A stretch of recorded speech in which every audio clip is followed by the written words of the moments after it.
I should have known something was wrong the moment the clock on my dashboard blinked 2:00 a.m. in that soft blue glow that always made the inside of my car feel colder than it should.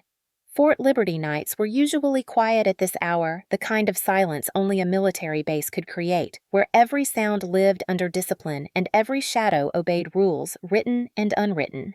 I had just finished a long shift in the logistics bay, and my body felt heavy, the kind of weight that did not come from fatigue alone, but from weeks of something pressing on my chest, an instinct I kept ignoring. The road toward the Liberty Gate stretched out in a long, dark strip bordered by pines that formed a narrow tunnel. My headlights caught bits of fog rolling across the asphalt, and I remember thinking that it looked like breath held back by the night. I rubbed my eyes, tried to exhale the ache held deep in my ribs, and turned the radio down until the only sound was the low hum of the engine. My phone buzzed inside the cup holder, a text from my mother. "Where are you, Mara?" No punctuation, just those words, short-clipped trembling. Before I could process it, another notification lit up. Incoming call. Stepfather Greg Hutton. My stomach tightened. We had not spoken in 6 months, not since the last time I visited Wilmington and saw the bruises on my mother that she insisted were from bumping into a cabinet. I let the phone ring twice before answering. My voice came out flat, controlled the same tone I used when briefing a commander. "What do you want, Greg?" His breathing filled the car, slow, heavy, deliberate. "We need to talk. You have been avoiding this family for too long." Family. The word sounded wrong coming from him like a uniform worn by someone who had not earned a single patch. Greg had been a presence in my life since I was 12, and he had always treated me with that simmering resentment reserved for someone who dared to exist. Not today, not at 2 in the morning, not on a dark, isolated road where his voice scraped against my spine like a warning. I said my life is not yours to manage. That was true. For years he had tried to mold me into something quiet, something obedient, something small.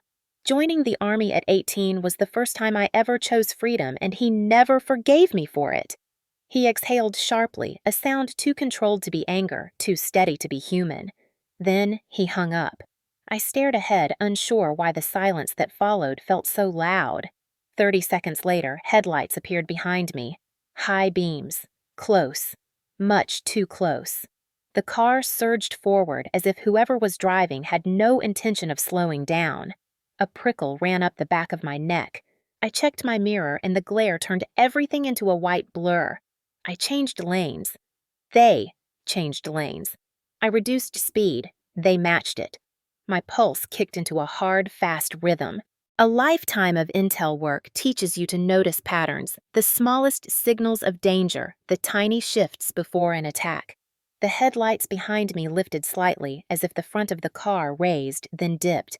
My instincts screamed, "Move." I gripped the wheel and accelerated. The other car closed the distance anyway. That was when I saw it. A flicker of red light drifting across my steering wheel. A dot. A perfect small circle. Laser. My breath caught. No. No. Not possible. But my training knew better than my disbelief. Sniper. My voice died in my throat before the sound reached the air. The first shot cracked the night open like a bone snapping under weight. The windshield exploded into a spiderweb of glittering shards. Something punched into my left chest just beneath the collarbone, a force so strong it knocked the breath from my lungs, not burning, not slicing. A blunt, violent impact that sent my heart into a stutter. My car veered toward the shoulder. I tried to correct the wheel, but my hands felt numb, as if my body had turned into separate pieces, refusing to cooperate. A second shot rang out. I ducked instinctively, though movement sent a hot shock spreading through my ribs. My ears rang the world, shrinking to a high-pitched whistle. I forced the door open and half fell, half crawled onto the gravel shoulder. Cold air slapped my face. My vision pulsed in and out. I heard the other car door slam. Footsteps, light, swift, controlled. Someone knelt behind the barrier near the tree line. I saw only the silhouette of the rifle, the long barrel, the glint of a scope. I pressed my hand to my chest and felt wetness too warm for the night air. I needed to breathe. I needed to call for help. I reached for the radio clipped to my vest, managed to press the button, and rasped, "Liberty Gate, this is Ellington. I have been shot. I need medics now." My voice cracked. The radio hissed. My body swayed. The sniper shifted position. I tried to focus on the shape of him, but the world kept slipping sideways. Behind me, the headlights faded. The supporting vehicle was leaving the scene. My mind wanted to memorize the license plate, but my sight blurred into streaks of gold and red. I collapsed onto my side, the gravel biting into my cheek. My hands trembled uncontrollably. The taste of metal filled my mouth. Before my consciousness dipped under the weight pulling me down, I managed one thought, one burning certainty, one promise forged in pain. "Greg, you will pay for this." I used to think that 10 years in the Army would train me to understand danger long before it stepped into the room, but nothing prepared me for the kind of danger that grew inside your own family, like mold behind a wall, quiet, hidden, and spreading. In early January of 2025 at Fort Liberty, the air carried the sharp sting of winter pine and jet exhaust, and the base ran on its usual rhythm of discipline and exhaustion. I was Captain Mara Ellington, 32 years old, a logistics and intelligence officer with a decade of service behind me. My days were spent tracking convoy routes, evaluating personnel movement, and making sure supply chains stayed airtight from the motor pool to the forward operations teams. It was the kind of job that required precision more than glory, the kind most civilians never think about, yet the job that keeps a base alive. Most nights I stayed late, long past the last sweep of the barracks lights. Commanders trusted me because I never cracked, not even on the fourth 12-hour shift in a week, or after a surprise audit from an inspector who wanted numbers that matched down to the last fuel drum. I could do my job blindfolded, but the past few months, something inside me had been unsettled, shifting like loose gravel. I felt watched, even when there was no reason to be. A sense of pressure sat under my ribs, waiting for something unnamed to break. Fatigue never scared me. Deployments never scared me. That feeling did. The uneasiness had been building since the summer, long before the night at the base gate when a sniper bullet tore into my chest. Back then, the anxiety lived in small moments, in the silent turn of a hallway corner or the sound of footsteps behind me that made my pulse spike before logic caught up. Soldiers are trained to listen to instincts, and mine were screaming long before I knew why. Some nights after finishing reports, I walked back to the officer housing at almost midnight, boots dragging over cold pavement uniforms stiff with dust. The sound of distant helicopters blended with the faint hum of generators or the clink of someone locking up the motor pool. To outsiders, a base at night looks calm, but to us it is a living creature, even in darkness, breathing, moving, shifting. The quiet is never real. I told myself the tension was from work overstress, normal burnout, but the truth was heavier and older. It began at home years before Fort Liberty. My mother Evelyn remarried when I was 17, and my stepfather Greg Hutton stepped into our house like he was stepping into barracks inspection. He had been a military police sergeant before he was discharged under circumstances no one fully explained to me. Though the whispers around town painted a picture of temper issues, excessive force, and one incident that nearly stripped him of rank before he left service altogether. Mom always said he was misunderstood, but the truth is he preferred control to love and obedience to respect. I learned early that silence was safer than opinion, and shrinking myself was the only way to avoid the sharp edges of his temper. I escaped by enlisting at 22, and for years our contact was limited to holiday check-ins and awkward phone calls where he acted like a mentor he never earned the right to be.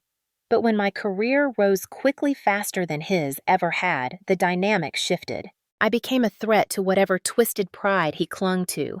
It was in his voice the last time we spoke a forced politeness with a bitter undertone that made my stomach tighten.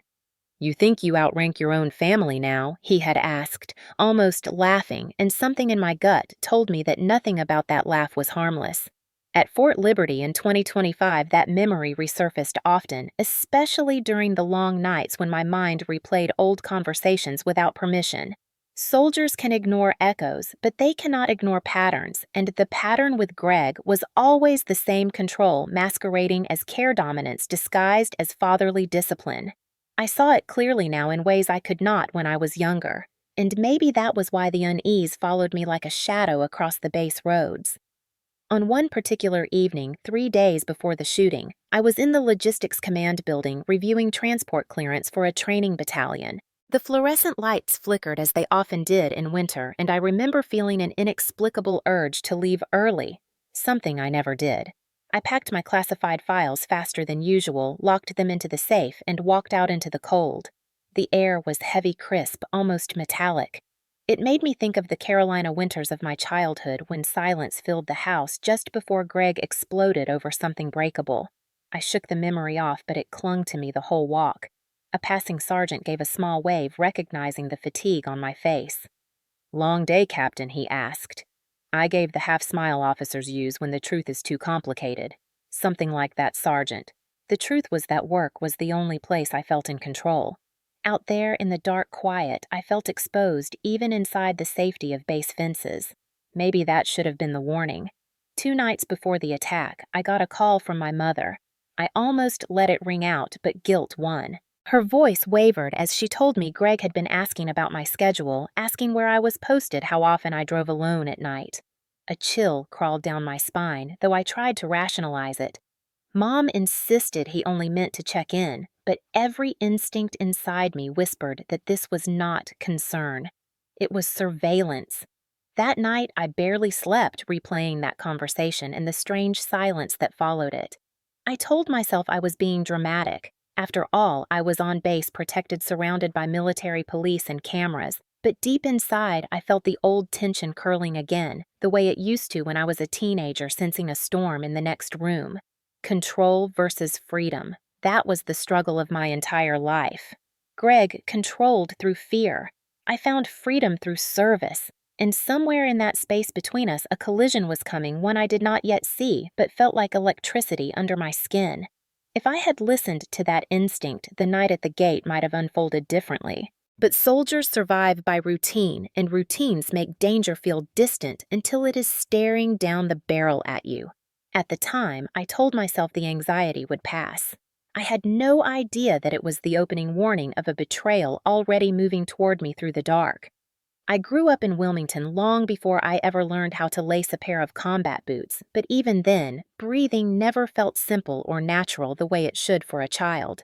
From the age of 12 to 17, my world was defined by the walls of a small 2-bedroom house on Pine Hollow Drive, where silence weighed more than words and where every footstep could shift the balance between calm and eruption. My stepfather, Greg Hutton, ruled that house the way a commander rules a nervous unit, except his version of discipline had nothing to do with structure or safety.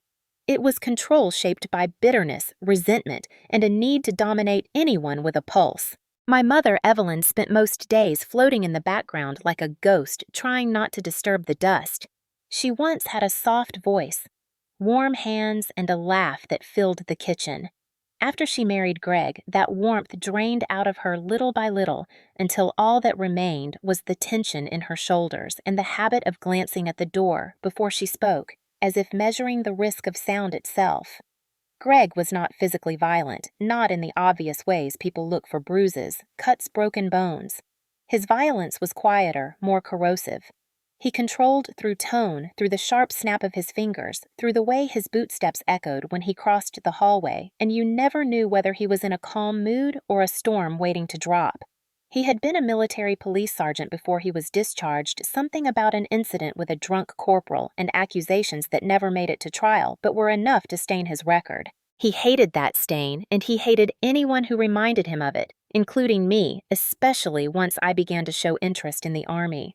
He wanted a house that operated like a barracks, but without any of the fairness or sense of duty you find in real service. In his house, his word was law, and questioning him was insubordination. He decided what music could play, what food we ate, what time we slept, how loudly we breathed. My mother adapted to that world, one whispered apology at a time. I learned early that silence was my only shield. When I was 12, he sat me down at the kitchen table after I came home 10 minutes late from school. He did not yell. He did not strike the table. He just stared at me until my hands shook and said, "A real family is disciplined, and you will not embarrass this house." Then he took my backpack, dumped the contents on the floor, and demanded that I reorganize everything until it was perfect. I cried quietly while doing it because the tears fell without my consent, but he never raised a hand. That kind of punishment cut deeper than anything physical because it rewrote how I believed time and space worked. Every mistake became a landmine. Every breath needed permission. Over the next few years, his methods sharpened. He monitored my grades, inspected my bedroom like a drill instructor timing how fast I could fold laundry. If a book was out of place, he made me recite military creeds, even though I was a civilian child. The irony was lost on him. The cruelty was not. My mother stood behind him, always wringing her hands or pressing her lips together in fear. Whenever I caught her eye, she would look away quickly, as if afraid that her gaze might incriminate her. The single moment that shaped the rest of my life happened when I was 15. My real father, Andrew Ellington, served as a medical logistics officer. He died in Afghanistan when I was 6.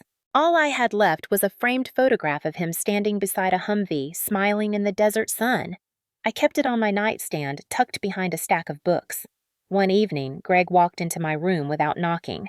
He picked up the photo, stared at it for a long moment, and said, "You cannot move forward if you keep worshiping ghosts." Before I could reach him, he threw the frame to the ground. The glass shattered across my feet. I froze, unable to breathe. It felt like someone had ripped the last piece of my father out of my hands. My mother rushed in but said nothing. She just gathered the broken pieces while Greg lectured me about loyalty to the present family. That was the night something inside me hardened. I realized I would never matter to him because I reminded him of everything he was not. I reminded him of a real soldier, a real leader, someone who served with honor instead of resentment. After that day, the house felt like a battlefield where I walked carefully between tripwires and invisible boundaries. Greg intensified his control, imposing curfews and expectations he never held for himself. He drank bourbon at night, but forbade me from touching caffeinated tea because discipline builds strong minds. The hypocrisy was relentless, but arguing only fueled his need to dominate. I counted the years until I could leave. At school, teachers praised my focus, but the truth was that focus came from survival. If I kept my grades high and my head down, maybe I could escape. Joining the military was not rebellion, it was liberation. It was a path out of a house where even the air felt monitored. When I turned 17, a recruiter visited our school and spoke about logistics intelligence duty, purpose service. Every word resonated with me like they were describing a world where structure existed without cruelty, where following orders meant protecting people, not controlling them. That night, I told my mother I wanted to enlist the moment I turned 18. Her face paled. She begged me not to tell Greg until the paperwork was final, but he overheard anyway. He accused me of wanting to abandon the family, of choosing the army to spite him, of pretending to be stronger than him. I did not answer. I simply stared at the cracked floor tile where my father's photo once shattered and promised myself I would get out no matter what it cost. From 12 to 17, I lived in a house where breathing too loudly could start a storm and where silence was my only armor. It shaped me, trained me, gave me instincts sharper than any recruit could develop in boot camp, and it taught me one lesson I carried into adulthood with absolute clarity. Control is not love, and I would never let anyone hold that kind of power over me again. I was 18 the night everything finally snapped, and the house on Pine Hollow Drive stopped feeling like a prison cell I was forced to survive and became instead a door I refused to stay behind.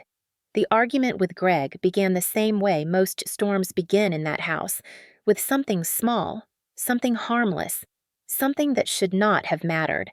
I had laid my enlistment papers on the kitchen table so my mother could sign the final consent form since I was still a few weeks shy of my 18th birthday. She reached for the pen, her hand trembling like a leaf in wind, when Greg walked in from the living room. He spotted the papers before he spotted my face, and the silence that fell over the room felt like the drop in air pressure before a tornado touches ground. "What is that?" he asked, Voice too calm, too measured, too rehearsed. My mother froze.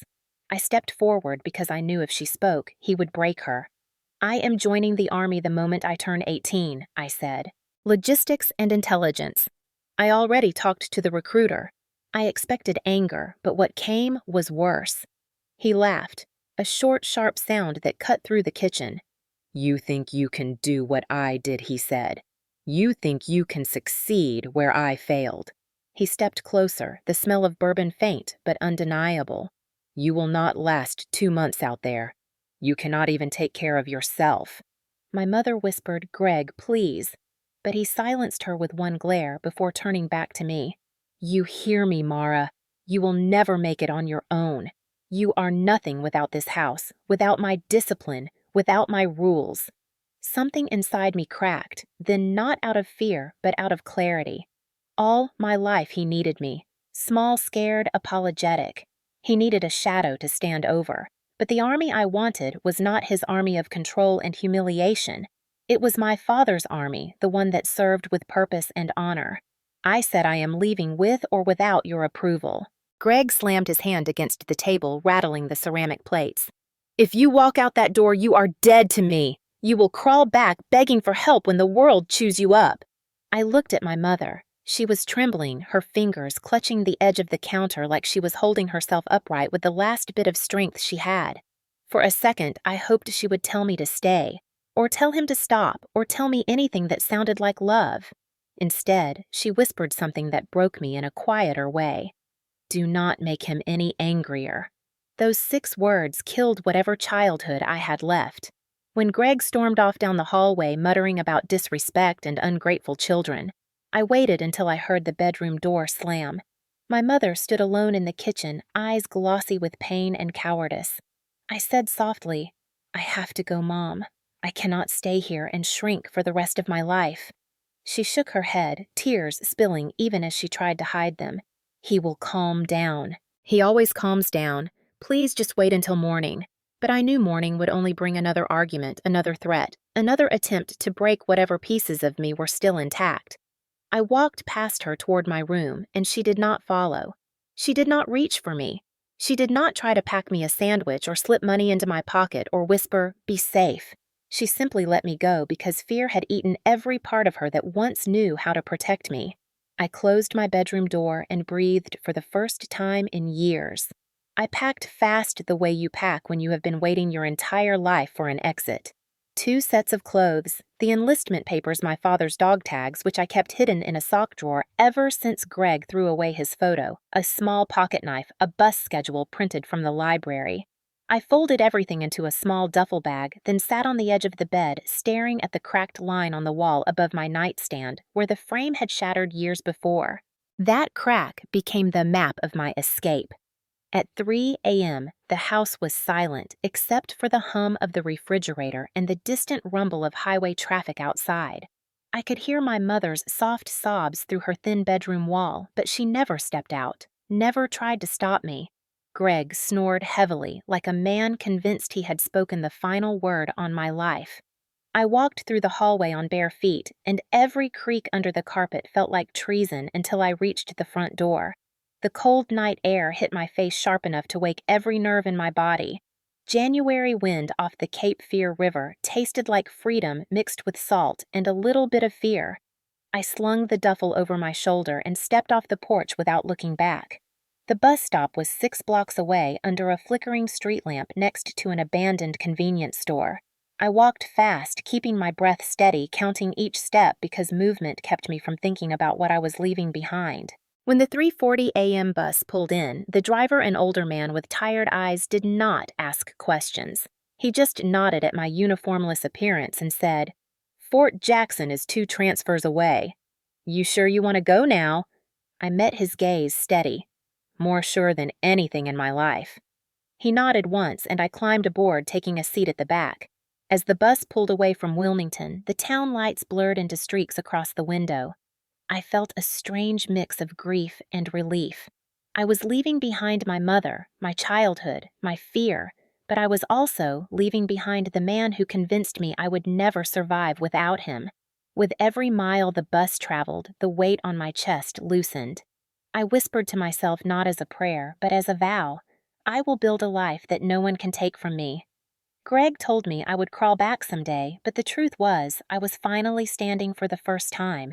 I did not know then that the road toward my future would eventually circle back to him in a way violent enough to scar my body and change my life. All I knew was that freedom had begun in the dark, quiet hours before dawn. And whatever waited for me at Fort Jackson, I was ready to face it alone. The first day I arrived at Fort Jackson at 18, I felt like my entire body had been stripped down to bone and rebuilt from the inside out. Basic training was not just sweat drills or shouted commands. It was a complete rewiring of everything I had learned in Wilmington. Every instinct that told me to shrink, to stay quiet, to avoid the storm. The Army demanded presence, voice, decisiveness, and at first, those things felt foreign, like borrowed clothes that did not yet fit. But over the 10 years that followed, I learned not just how to wear them, but how to sharpen them into armor. Training broke me in the best possible ways. I woke at 4 every morning to the sound of a whistle that cut the fog like a knife. We ran until the air burned in our lungs, did push-ups until the world blurred, and learned to assemble and disassemble weapons faster than some people tie their shoes. When my drill sergeant barked orders, I felt the old fear rise, the same fear Greg had planted under my ribs, but here it changed shape. Here the shouting had purpose, structure, consistency. It did not shift with moods or bourbon or insecurity. It taught me that discipline could build strength instead of destroying it. After graduation, I went straight into logistics and intelligence because numbers and patterns made sense to me. You cannot bully or threaten a supply chain into working. It either runs or it collapses, and every soldier on the ground depends on that fragile lifeline. I learned how to track convoys through unpredictable terrain, how to move fuel, ammunition, food, and medical supplies through routes that changed like rivers during rainy season. A single missed detail could cost lives. Precision became my language. During my first deployment overseas, I worked 12-hour shifts in the operations tent under a sky lit by desert stars and the distant thud of artillery. Night after night, I updated convoy manifests and coordinated movement with forward units. Sometimes a request came at 2 in the morning for emergency medical supplies for a unit pinned down 50 miles away. Logistics is not glamorous, but it is life or death, and I felt that weight every day. On those long nights, I sometimes felt flashbacks press against the edges of my mind. The slam of a tent flap sounded like Greg slamming a door.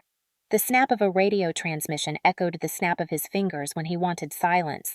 But with every mission I completed, every convoy that reached its destination, every message that came back safe arrival, I felt something shift. The past no longer controlled my breath. The Army was not an escape anymore. It was the place where I learned who I really was. By my 6th year, I was recommended for advanced intelligence training. They sent me to a program where I learned to read environmental cues to anticipate attacks before they formed, to understand patterns in enemy movement. We studied sniper tactics because logistics officers needed to know how to route convoys through zones where a single unseen shooter could shatter an entire supply line. I remember sitting in a dim briefing room watching footage of laser reflections drifting across windshields, slowly, methodically, and the instructor saying the first sign is not the shot, but the stillness that comes right before it. That sentence stayed with me long after the projector clicked off. At night, after those courses, I would walk alone on the training field, letting the wind cool the sweat on my neck, and I would hear my instructor's voice layered over a much older one. The stillness before danger, the stillness before Greg snapped. The mind remembers patterns long before it understands them, and sometimes my memories overlapped so sharply I could not tell which belonged to the desert and which belonged to my living room back home. Yet every time those flashbacks tried to pull me under, something stronger pushed back. My father had written letters home before he died, letters my mother once kept in a shoebox until Greg forced them out of sight. I memorized every line I read them. He wrote that courage is not the absence of fear, but the refusal to surrender to it. When I felt overwhelmed, I repeated his words under my breath until the ghosts quieted. My rise through the ranks surprised even me. By year 8, I was promoted to first lieutenant responsible for coordinating multi-state logistics operations during large-scale training rotations. My reports were precise, my teams efficient, my commanders impressed. 2 years later, at 30, I pinned on Captain Bars. It should have been the proudest moment of my life, and in many ways, it was. But something dark edged that moment too. I knew Greg would see the promotion on social media. I knew he would twist it into resentment. I knew he would hate the fact that I climbed higher than he ever did. During the ceremony, the colonel shook my hand and said, "Ellington, you have a mind built for command. You see danger before the rest of us do." He meant it as a compliment, but the words hit deeper than he knew. I saw danger because I grew up studying it, learning its patterns, reading the terrain of a man whose moods shifted like live wires. Sometimes during field exercises, I would watch a convoy disappear into the tree line and feel a flicker of panic like I was back in Wilmington watching Greg's shadow cross the hallway. But then the radio would crackle with status updates, and the fear faded, replaced with something new: steadiness. I was not that trapped girl anymore. I was a captain in one of the largest installations in the country, a woman trusted with movement coordination that kept entire units alive. Yet even with all that strength, unease returned slowly in the months leading up to 2025. It started as a whisper in my gut, a tension in my shoulders, the same tightening I felt as a teenager when Greg walked into a room too quietly. I would be in the motor pool checking manifests and suddenly feel like someone was watching me. I would drive off base and catch my breath hitch for no reason at all. Training teaches you to trust your instincts, to listen when something feels wrong, even without proof. And for the first time in years, my instincts were screaming again.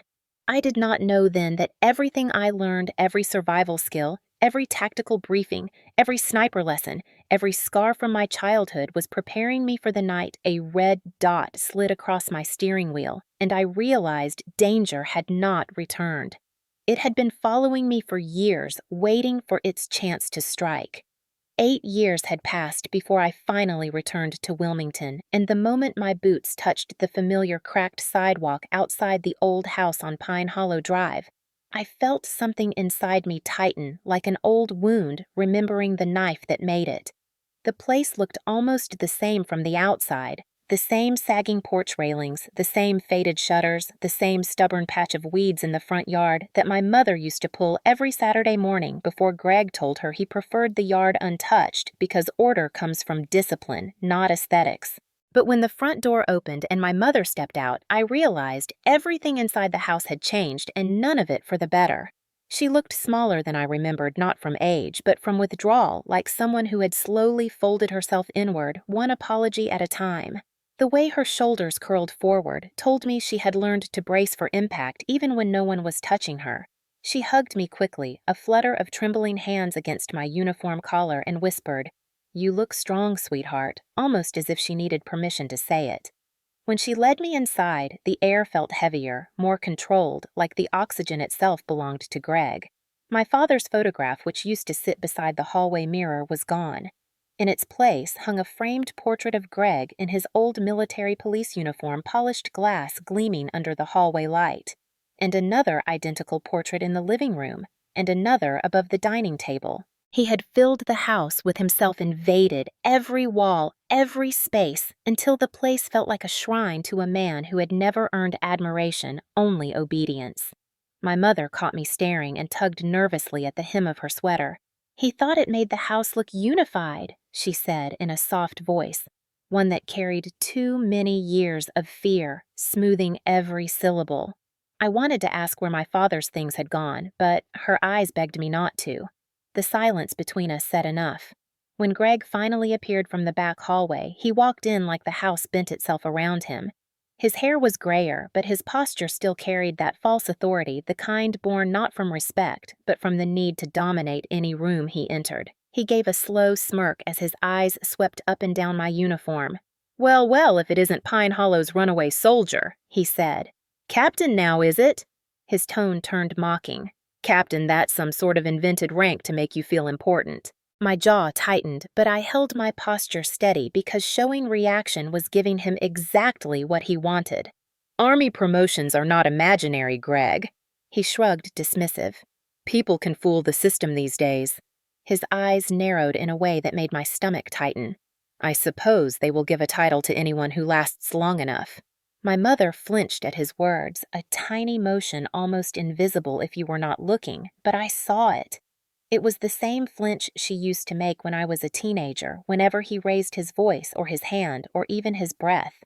Dinner was a tense ritual of silence broken only by Greg's attempts to exert control. He asked about my missions not out of curiosity, but out of challenge. Logistics and intel, huh? Sounds like desk work disguised as heroism. I forced a steady tone. My teams keep soldiers alive, he scoffed. Soldiers survive by discipline, not by papers and files. He leaned back, looking satisfied with the hit. My mother tried to change the subject, asking about the base, the weather, anything that might soften the edges, but every time she spoke, her voice trembled. Her hands shook so badly at one point that she spilled water across the table. Greg slapped his palm down near her glass, not hitting her, but close enough to make her recoil.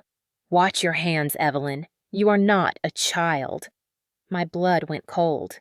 That tone, that control, that calculated humiliation. It was the same pattern I grew up studying, the same quiet violence shaping the air into something dangerous. Later, while Greg stepped outside to smoke, I wandered into the kitchen, and when I opened the small drawer where Mom used to keep her grocery money, I froze. Inside were 3 bank statements neatly stacked, but the balances were wrong, too low, far too low for a woman who once kept meticulous track of every dollar. The withdrawals were frequent and uneven in amounts labeled various vague things, repair supplies, consultation fees. My mother did not own anything that needed that level of repair, and she certainly did not hire consultants. I tucked the papers back just as she walked in, and when she saw the open drawer, her face drained of color. "Mara, please leave that alone," she whispered, her hands shaking. "He would not like you looking." That was the moment it became painfully clear. Greg was not just controlling her time or her voice or her choices. He was controlling her money too, draining accounts she used to manage with care, replacing her independence with dependency until she had nothing left to stand on. I asked quietly, "Mom, are you missing money from your account?" She stiffened like a deer trapped between headlights and a rifle. "Do not ask questions, Mara. You will only make him angry." And that was the sentence that snapped something in me. Not anger, not fear, resignation. She had been conditioned so deeply that protecting him felt safer than protecting herself. Greg walked back in at that moment, smelling of smoke and cheap beer. He studied my face like he was trying to read whether I had discovered something. "You look tense, Captain. Trouble following you home?" I kept my voice flat. "Just jet lag." He smirked because he could always smell lies even when spoken calmly. "Well, do not bring your military problems here. This house runs just fine without your input." It was then that I realized he truly believed that. He believed this was his domain, his fortress, his command post, and my mother was his subordinate.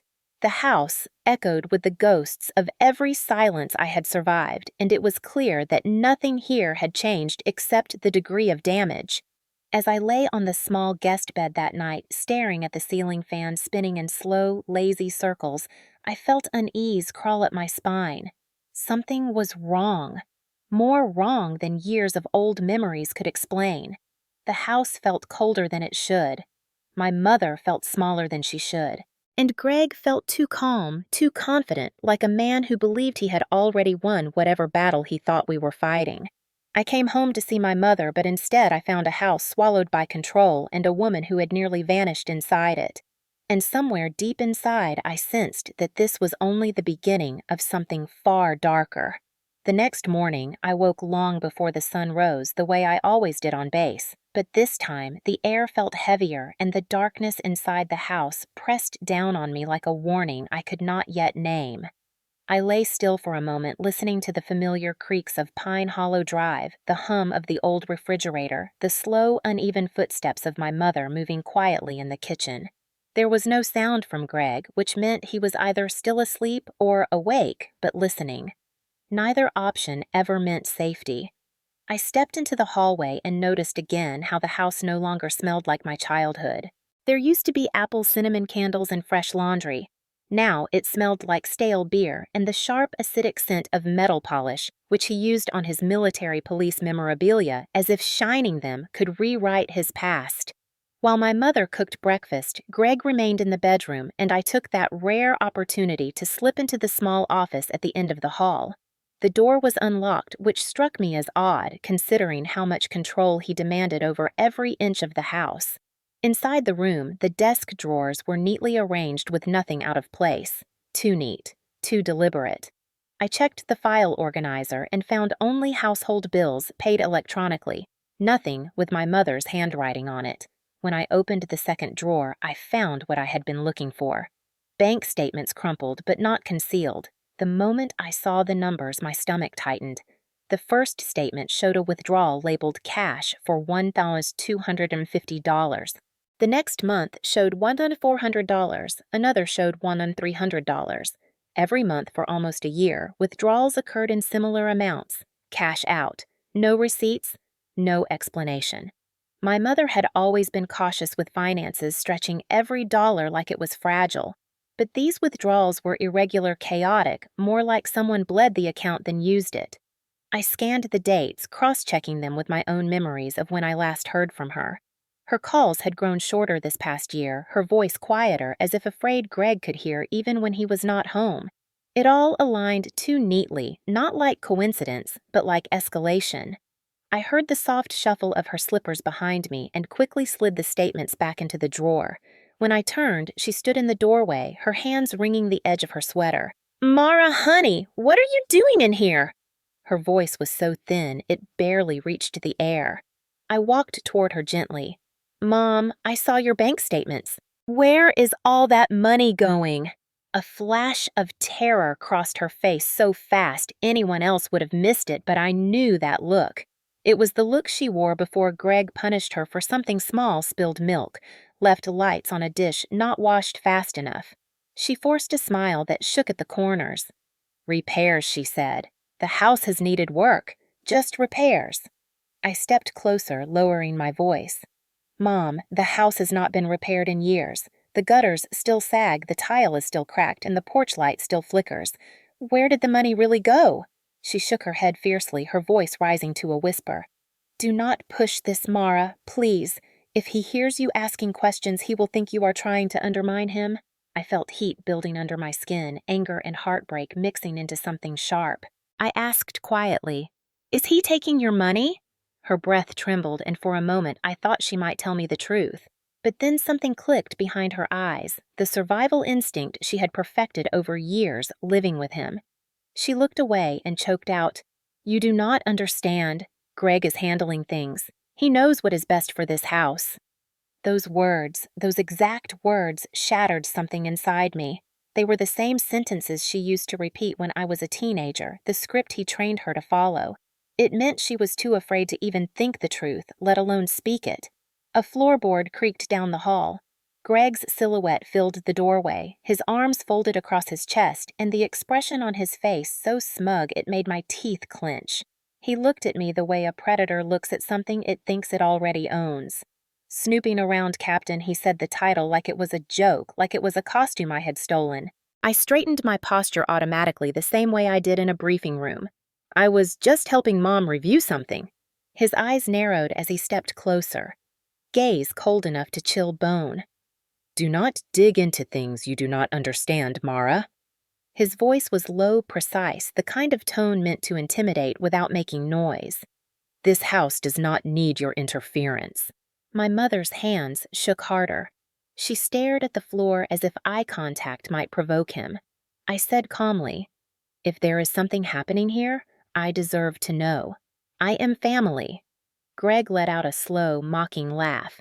"Family. You stopped being family when you ran away at 18. You made that choice. Now this house runs on my order, not yours."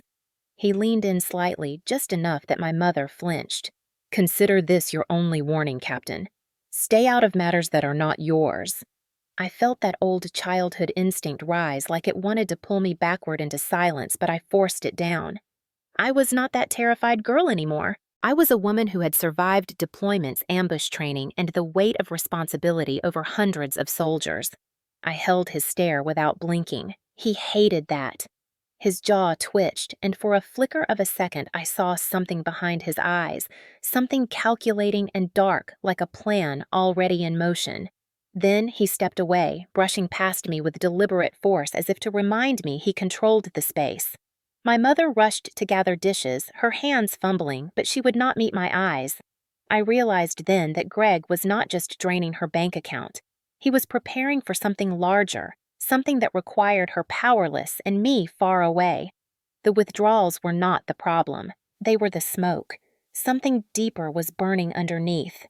And somewhere between that moment and the night a sniper's bullet tore through my windshield, I would discover just how far Greg would go to protect the empire of control he had built brick by brick on the fear of the people who loved him. I returned to Fort Liberty with a weight in my chest that no amount of physical training could shake loose. And for the first time in years, the base did not feel like a shield, but like a temporary shelter from something approaching fast from the direction of Wilmington.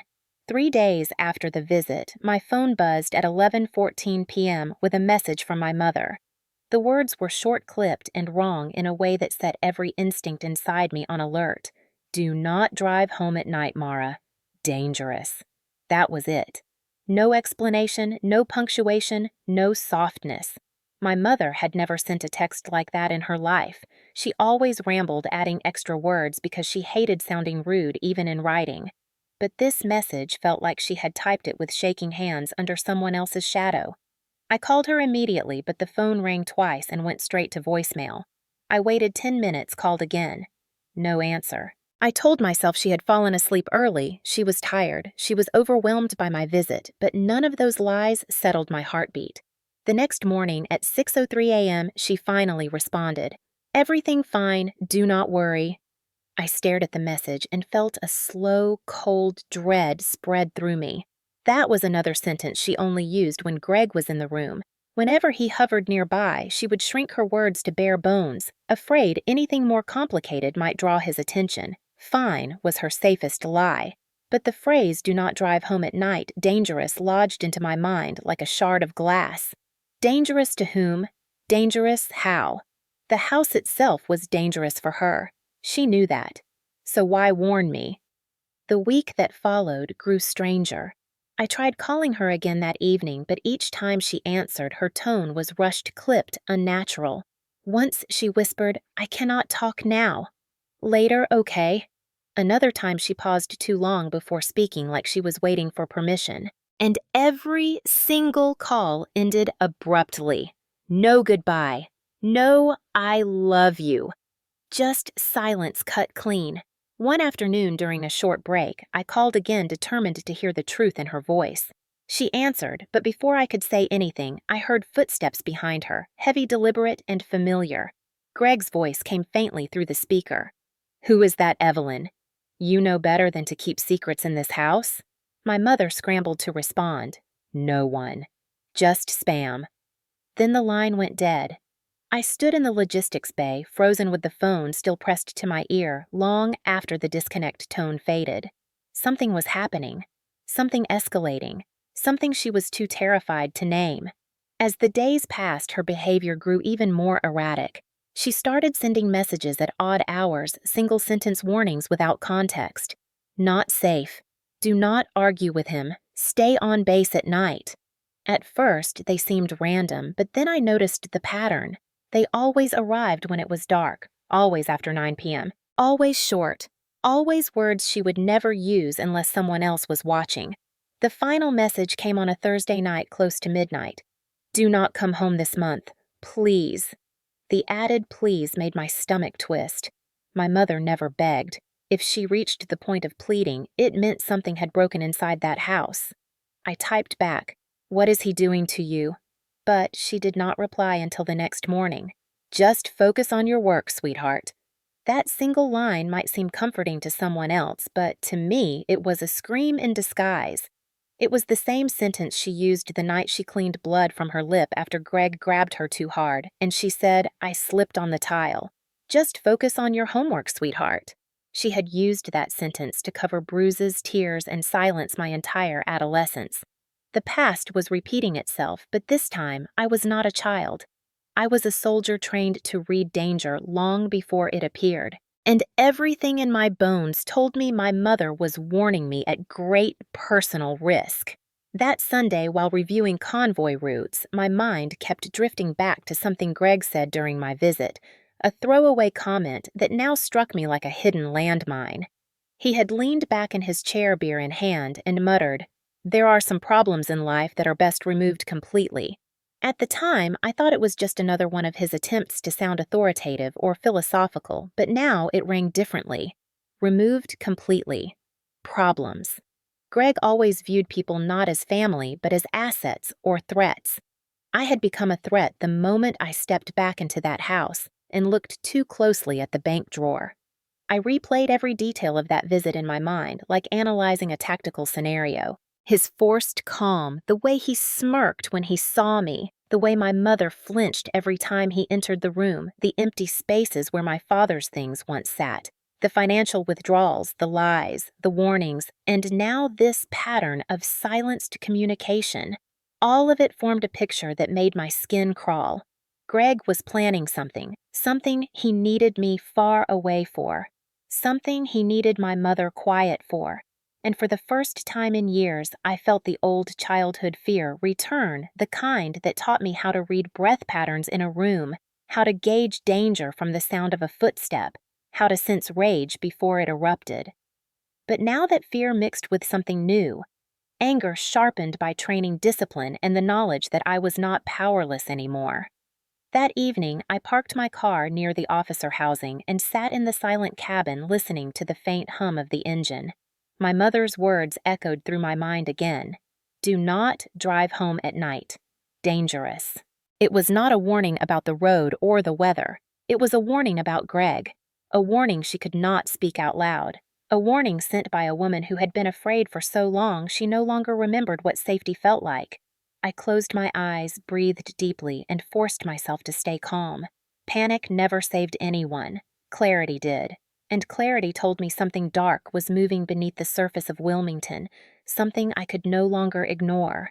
What I did not yet know was how soon that darkness would follow me all the way to Fort Liberty, and how close it already was to stepping out of the shadows with a weapon aimed directly at my chest. The night of the attack still lives in my nerves like electricity trapped under skin, and no matter how many times I replay it, I always return to that exact moment when the dashboard clock blinked 2:00 a.m. in its cold blue light, and something inside me whispered that I was already too late. The road leading toward the Liberty Gate stretched ahead in a long, narrow tunnel of pine trees on each side, their shadows curling inward as if the forest itself was exhaling. Fog drifted across the asphalt in thin ribbons, and the only sound inside the car was the steady low hum of the engine, a sound that usually calmed me on late nights after logistics briefings.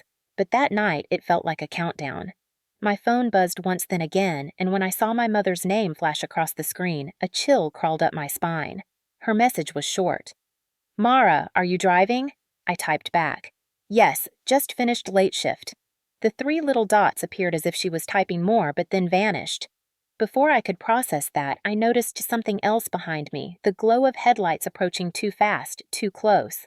At first, I thought it was another soldier driving home after a night shift, but then the beams locked onto my rear mirror with unnatural precision, almost like a spotlight pinning me in place. I changed lanes. The car behind me changed lanes too. I slowed slightly. They matched perfectly. Instinct spiked through me, the same instinct drilled into every soldier trained to read danger before it forms. I checked the mirror again, and that was when I saw it for the first time, the faint, unnatural flicker of red light dancing across my steering wheel. A laser sight. It moved like a heartbeat, too controlled, too steady. My breath caught instantly. A sniper only uses a laser when they want you to see it, and I realized with a sickening jolt that this was not a mistake, not some reckless hunter or stray light. It was intentional. The training I had received years earlier slammed into my body faster than fear could collapse me. Do not freeze. Do not jerk the wheel. Lower your profile. Scan for shooter angle. My hand dropped instinctively to unclip my radio while my shoulders tilted downward to make my silhouette smaller. The car behind me slowed just enough to keep distance, then drifted to the side of the road as if making room. That should have comforted me, but instead, the hairs on the back of my neck rose. Whoever was behind me was not the shooter. They were support, observation, confirmation. Then, the first shot cracked through the night with a sound so violent it shattered the air itself. It was not like in movies where gunshots echo softly. Real sniper rounds sound like metal tearing sky. The windshield burst inward, the glass exploding in a glittering sheet across my lap. Pain slammed into my left chest like a sledgehammer sharp enough to steal every ounce of breath. Not burning, not slicing, just impact the blunt horror of a high-velocity round hitting bone. My vision blurred sideways. I forced myself not to pass out, gripping the wheel hard enough that my knuckles went white. Training roared through my mind. Stay conscious. Drive out of the kill zone. I jerked the wheel right, but the car skidded on gravel and I lost control, the tires screaming. The vehicle spun slightly before hitting the shoulder hard. My head snapped forward and the world wobbled, but through the haze I saw movement near the tree line. A figure emerging, tall, dressed in a dark tactical jacket, the kind used for night operations. He moved like he knew exactly what he was doing, steps deliberate, controlled. He knelt behind a concrete barrier, raising the rifle with practiced ease, as if he had rehearsed this moment. A flash of light glinted off the scope. My pulse thrashed painfully in my ears. I threw myself sideways out of the driver's seat, hitting the cold ground with a shock that rattled my ribs. Gravel bit into my palms as I dragged my body toward the ditch beside the road. A second shot fired. The sound split the night, and the round hit the asphalt inches away, sending debris into my hair. I crawled harder using my elbows the way we trained for low-profile movement under fire. I could not breathe fully. Every inhale cracked against something broken in my chest, but I forced air into my lungs anyway, because stopping meant dying. The shooter shifted position smoothly, like someone who had done this before, who had patience, who was waiting for a kill confirmation. I pressed myself flat against the ground, the cold mud seeping through my uniform. Blood, warm and sticky, spread under my collar, but I ignored it, focusing only on survival. My fingers scraped against my radio. I hit the transmit button and forced the words out even though my voice broke. Liberty Gate. This is Captain Ellington. I have been shot. Sniper on approach road. Need medics and security now. The radio crackled, but before I heard a response, I sensed movement again. The shooter rose slightly, scanning the area through his scope, and in the faint moonlight, I saw part of his face, a jawline covered by a tactical neck gaiter, and eyes that were calm, steady, devoid of hesitation. That was the moment I knew with absolute certainty this was not random. This was planned, organized, executed by someone comfortable with violence, someone who understood military precision, and someone who knew my route at exactly the right time. The support vehicle idled in the distance, headlights off now like a silent witness. I tried to drag myself farther down the ditch, but the world swayed and darkness tugged at the edges of my vision. Stay awake. Stay awake. Stay awake. I kept repeating it like a chant. The shooter adjusted his rifle for a third shot, but suddenly the faint wail of sirens echoed from the gate far ahead, breaking the quiet. Military police. Backup. He hesitated just enough for survival to thread itself into my lungs. Then he lowered the rifle, stood up, and slipped into the tree line with terrifying ease, disappearing like a ghost. The support vehicle backed away slowly, then turned around and vanished down the road. I collapsed onto my side, breathing in ragged, shallow bursts. Pain thundered through my chest, but consciousness held long enough for one single thought to form. Someone sent him. Someone who wanted me gone permanently. And I already knew the only person who hated me enough, who knew my schedule enough, who wanted control enough to hire a man like that. Greg. My mother's warning now made horrifying sense. And as the sirens grew louder, I made myself one promise through clenched teeth. I would live long enough to expose every piece of what he had done. When I first woke inside Womack Army Medical Center, the world came back to me in pieces like shards of broken glass rearranging themselves into a picture I did not want to see. The ceiling lights blurred into halos, then sharpened into cold white squares. The antiseptic scent burned my throat. A monitor beeped somewhere near my ear, steady but too fast. For a moment, I thought I was still lying on the roadside waiting for the sniper to fire again. My body jerked before my mind caught up and pain exploded through my chest so violently that I saw black at the edges of my vision. A hand pressed gently but firmly on my shoulder. "Easy, Captain, easy. You are safe." It was a nurse, her voice steady the way only someone who had seen too many near deaths could sound. I blinked slowly, forcing my breath to steady, even though every inhale felt like dragging air through broken glass. Safe was not a word that meant anything to me anymore. I tried to speak, but my throat felt raw, the words sticking against dryness. The nurse lifted a cup and let ice chips melt against my tongue. My mind sharpened enough to form a single question. How long have I been here? She checked the chart. "You were brought in 2 hours ago. Gunshot wound to the upper chest. You went into shock on the way in." I swallowed hard, despite the pain. "Is the bullet still in me?" She nodded. "It missed your heart by less than an inch." Less than an inch. The words hit harder than the bullet. Another voice entered the room deeper, more authoritative. When I turned my head, a surgeon stood by the door, removing gloves. "Captain Ellington," he said, "you are extremely lucky. The round fractured your clavicle and caused heavy internal bleeding, but it did not sever an artery. If the medics had arrived 2 minutes later, we would be having a very different conversation." There was no dramatization in his tone, just medical truth. I closed my eyes, letting the meaning sink into me. 2 minutes. 2 minutes between life and death. 2 minutes separating the world where I breathed from the one where I turned into a file in a cabinet. The surgeon continued, "You will need surgery within a day. The bullet is lodged deep but removable. Your survival is what I would call a miracle, Captain." His words were matter of fact, but they rippled across my spine like a cold wave. I remembered the laser dot moving across my steering wheel, the crack of the first round, the shock of impact, the pain that blocked out thought and instinct. I should have died on that road. The sniper was not sloppy. He was trained. He knew what he was doing. He had intended to kill me. My heart hammered too fast and alarms chirped as the monitor sensed the spike. The nurse placed a calming hand near my wrist and whispered, "You are safe now." But the word safe felt like a lie, stitched into the air, because deep inside I knew safety was the last thing that existed. When the doctor finally left and the nurse stepped out to adjust paperwork, I lay alone in the quiet hum of machines. My chest throbbed in heavy waves, each pulse a reminder that the bullet was still there, a foreign piece of metal sitting too close to the organ keeping me alive. I stared at the ceiling, trying to steady myself, but then my phone buzzed on the side table. My hand shook as I reached for it. The screen lit up with a message from an unsaved number, but I did not need a name to know exactly who sent it. The message read harder than the bullet that nearly killed me.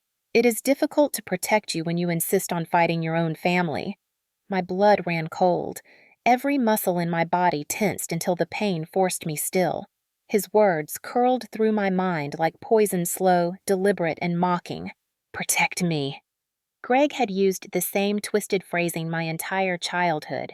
He never threatened directly. He wrapped control in the language of concern, as if his domination was kindness, as if fear was protection. And now, here was the truth, written clean on my phone screen. Protecting me meant eliminating me. The most horrifying part was the timing. He knew I was alive. He knew I was conscious. He knew exactly when to send that message. He was watching. I stared at the phone long enough to feel my pulse hammering in my fingertips. My training snapped into place the way it did when reading intel patterns. Greg should not have known I was awake. He should not have known what room I was in. He should not have known anything, unless he was monitoring my mother's phone or her location. Or mine. I clicked the message again, but right before I could take a screenshot, the text vanished. Gone. Completely wiped from the thread. At first, I thought I had imagined it, but then another notification appeared faintly. Message removed by sender. That was no normal phone feature. That required remote access. A monitoring app. Spyware. Something installed without my permission. Something someone placed on my mother's device. And because she texted me so often, it may have spread to mine automatically through linked devices. My stomach turned. If he could erase messages, he could track more. If he could track more, he knew things. My schedule, my shift times, my driving patterns, my nights on duty. The sniper had not been guessing. He had been coordinated. I exhaled slowly through clenched teeth, trying to fight the rising sense of violation. The door creaked, and for one terrifying second, I thought it was him. But it was a military police sergeant assigned to the case. He asked me if I remembered anything about the shooter. I recounted everything: the tactical jacket, the controlled movements, the support vehicle, the precision. He took notes, said they would review gate cameras, said they would increase patrols. But even as he spoke, I felt the truth heavy in my bones. The sniper was not finished. Greg was not finished. And the reason I had survived had nothing to do with his mercy. It was timing, disruption, sirens arriving too soon, incapable follow-through. He would not make that mistake again. When the MP left, I looked down at my trembling hand, still clutching the phone. I was alive because fate had intervened, but survival came with clarity. Greg had crossed a line no one could ignore. He had hunted me. He had watched me. He had gotten close enough to almost kill me. And now that I knew he was tracking my every move, there was only one truth left. If I did nothing, I would die. If I stayed silent, he would finish what he started. He tried to destroy me once on that road, but he had failed. And now I would use the second chance he hated to bring every piece of his empire crashing down on top of him. I was no longer just a daughter he could intimidate. I was a soldier, and soldiers do not hide. They fight back. My mother arrived at Womack Army Medical Center 2 days after the surgery, and when she stepped into my room, I saw immediately that she had not come as a visitor, but as a woman carrying fear like a second skin. Her shoulders curled inward, the same way they always did when she entered a space she did not feel safe in, and her eyes darted quickly around the room as if checking for witnesses instead of checking on her injured daughter. She approached my bed with a small, wavering smile, the kind she used when trying to convince herself that everything was fine, even when the truth was suffocating her.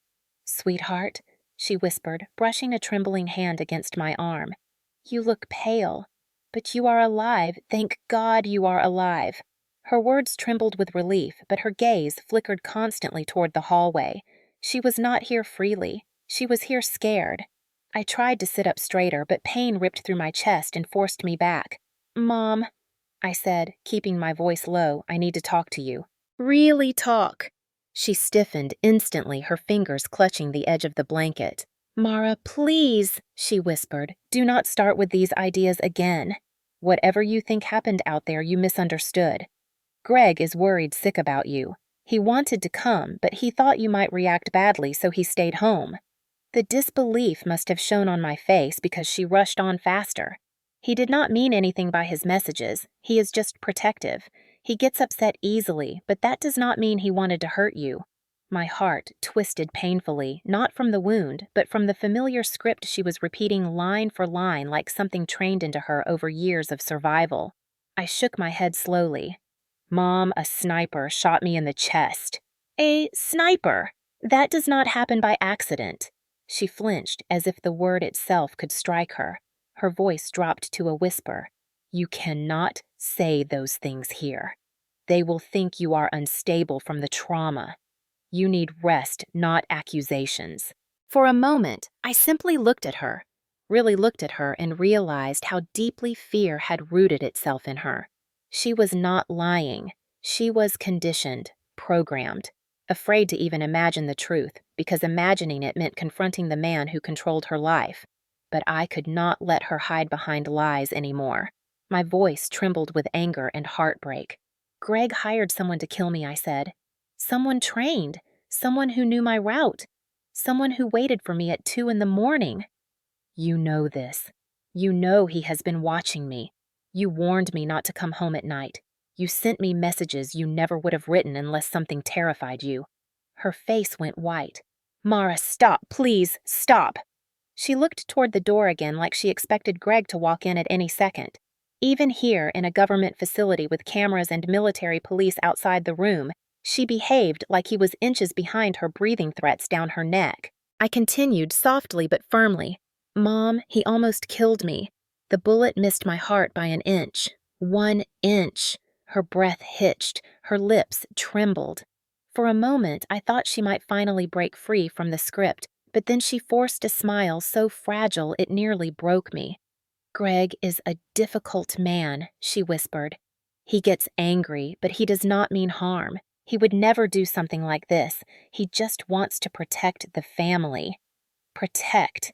That word again. That twisted version of it she clung to because she had nothing else left. And then, without planning it, without softening it, without trying to spare her, I asked the question that had been burning inside me since the night I woke up in the trauma ward. "Mom, he hired a man to shoot me. Your daughter, your only child. How much more do you need before you stop protecting him?" The moment the words left my mouth, her entire face collapsed. Tears filled her eyes instantly, the way floodwater breaks through a dam too weak to hold back the pressure. She covered her mouth to stifle a sob, shoulders shaking violently. I reached for her hand, but she flinched back, not from me, but from something behind me, something in the air, something in her memory. When she finally spoke, her voice cracked like glass under pressure. "Mara, please do not say that. Do not even think it. You do not understand. They can hear you. He has people who listen, people who watch." My chest tightened. People who watch. It was the first time she had ever hinted at something larger, darker, a network of control beyond the walls of Pine Hollow Drive. I lowered my voice to a whisper. "Mom, who is listening, what has he done to you?" She shook her head frantically, tears streaming down her face. "I cannot tell you. If I say anything, he will know. He always knows. He always finds out." She looked around the hospital room like every corner hid a threat. Then she leaned in close, her breath trembling against my ear. "Do not push him. Do not confront him. Do not try to expose him. He will kill you, Mara. He will kill both of us." Hearing those words from my mother, a woman who once smiled through everything, shattered something inside me far deeper than any bullet wound. She was not simply scared of him. She believed escape was impossible. She believed defiance was fatal. That belief had been beaten into her over years of silent intimidation, financial control, emotional abuse, and threats disguised as fatherly warnings. I squeezed her hand gently, grounding her in the moment. "Mom, he already tried to kill me." She sobbed harder, her shoulders trembling violently. "I tried to tell you," she whispered. "I tried, but he checks my phone. He reads my messages. He listens to my calls. I am never alone. Never." The truth hit me like a second shot. Greg was not just monitoring her life. He was controlling it with military precision, and the same system was now aimed at me. I looked into her tear-streaked face and felt both fury and grief rise in equal measure. I was no longer fighting just for myself. I was fighting for her, for the years she lost, for the fear that hollowed her out, for the truth she could not bear to say out loud. And for the first time since the attack, I felt something stronger than pain or fear surge through me. Determination. Greg thought I would stay silent. He thought fear would break me the way it had broken her. But he underestimated what 10 years of service had built inside me. He shot me once. He would not get a second chance. Intel training teaches you that truth rarely arrives in one piece. It comes in fragments scattered across time, hidden inside patterns buried under silence and fear. In the days after my mother's visit, I lay in my hospital bed with a bullet still lodged near my heart and forced my brain into the same analytical mode I used during deployments. Emotion had almost gotten me killed once. Insight would keep me alive now. I began documenting everything that had happened, every message, every strange withdrawal, every sentence my mother whispered, every threat Greg let slip. I wrote it all down in a small government-issued notebook, the kind we used in field briefings because writing stabilized my mind, gave structure to the chaos. Pain pulsed through my chest every time I moved, but I welcomed it. It reminded me I was still alive and that survival meant I had work to do. I listed the timeline from the first strange text my mother sent to the night of the attack, then began cross-checking details from memory exactly the way intel officers are trained to do. When did Greg first show signs of escalation? When did the withdrawals begin?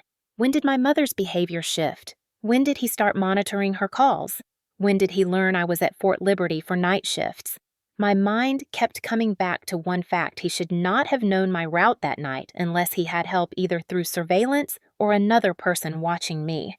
The sniper's movements played again in my head. His stance was military. His steps were deliberate. His control was flawless. That was not the work of an amateur or a hired thug. It was someone trained, someone familiar with Army precision, someone who once served. That thought lodged itself into my mind like a splinter I could not shake. On my second day after surgery, I convinced a junior MP assigned to guard my room to print the traffic logs from Liberty Gate covering the hours around the attack. He hesitated, but one thing about wearing captain bars is that most enlisted soldiers assume you know exactly what you are doing, even when you are lying flat in a hospital bed fighting dizziness. When the logs arrived, I spent nearly an hour reading them line by line. One entry caught my attention immediately: a dark-colored SUV registered under a small construction company entering the restricted access road at 1:31 a.m., then exiting at 2:12 a.m., well outside typical work hours. No model listed, no driver name, only an authorization code. Too clean, too vague, too deliberate. I wrote it down. Next, I requested publicly available military records for recently discharged marksmen from the Carolinas using a database every officer in logistics learns to navigate. It took time and focus and 2 cups of ice water to keep my body awake, but by mid-afternoon, a pattern began to emerge. 3 names matched the criteria: precise shot groups discharge within the past 5 years, residents near Wilmington. 1 name matched too perfectly to ignore: Cole Brennan, age 38, former Army sniper, dishonorably discharged for misconduct and an altercation involving unauthorized weapons, known to drift between contract work and odd jobs. No stable employment, no fixed address. But one piece of information chilled me to my core. His last mailing address was listed under a small LLC called Blue Ridge Maintenance. I froze. My mother's bank statements had shown monthly withdrawals to a company with the same name, Blue Ridge Maintenance. I wrote the words again in my notebook and underlined them until the indentation pressed through 3 pages. I turned the records over and read deeper. The LLC was owned by a shell corporation established 5 years earlier. No listed employees except one: Cole Brennan. My breath caught in my throat.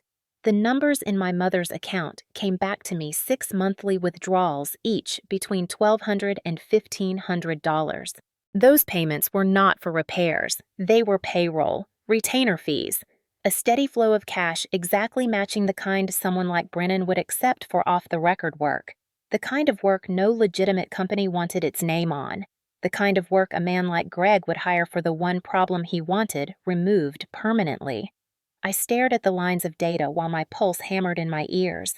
Every detail snapped into place like a puzzle solving itself: the warning texts from my mother, the erased messages, the support vehicle, the tactical jacket, the precision shot, the timing, the road, the silence, the way the shooter had moved. It made sense now. Horrifying sense. Greg had used her account because he knew it kept him clean. If anyone traced the payments, they would lead to her, not him. He had drained her savings slowly, making her responsible for funding his violence, ensuring she could never financially escape him, even if she found the courage. My chest tightened painfully with anger and grief, and something deeper, a cold clarity that burned through the haze of medication. I was no longer guessing. I had proof. Proof that the man who raised me had hired a sniper using my mother's stolen money. Proof that he had lied, manipulated, isolated, and nearly killed me. Proof that he believed he could get away with everything because he left no fingerprints, only fear. I spent the next hours combing through every public record I could access from a hospital computer contractor, licenses, gun charges, corporate filings, anything. And then I found the final thread that tied everything into one dark knot. 3 months before the attack, Greg had renewed a P.O. box under the same street address as Blue Ridge Maintenance listed as an emergency contact. There was no reason for him to be associated with that company unless he was using it, funding it, hiding behind it. I leaned back in bed, my breath shallow from both pain and adrenaline. My notebook lay open, filled with names, dates, evidence impossible to dismiss. The truth stood in front of me sharper than any bullet. Greg did not just want control. He wanted eradication. The moment I challenged him, threatened his authority, exposed the financial leak, he believed I had become a liability. And liabilities in his world were not argued with. They were removed, completely. I closed my eyes and let the realization settle like cold metal in my lungs. This was no longer speculation, no longer instinct, no longer trauma speaking through paranoia. It was fact built from data cross-checked by training and confirmed by patterns only an intel officer would recognize.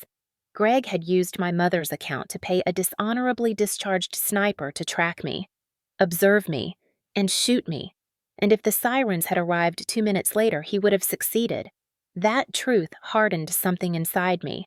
My body was still weak, but my mind had never been sharper. Soldiers are trained to gather intel, but they are also trained to act on it. Greg thought he could outsmart the army, outmaneuver me, cover his tracks with fear and manipulation, but he forgot one thing. I was not a child anymore. I was not a scared teenager searching for escape.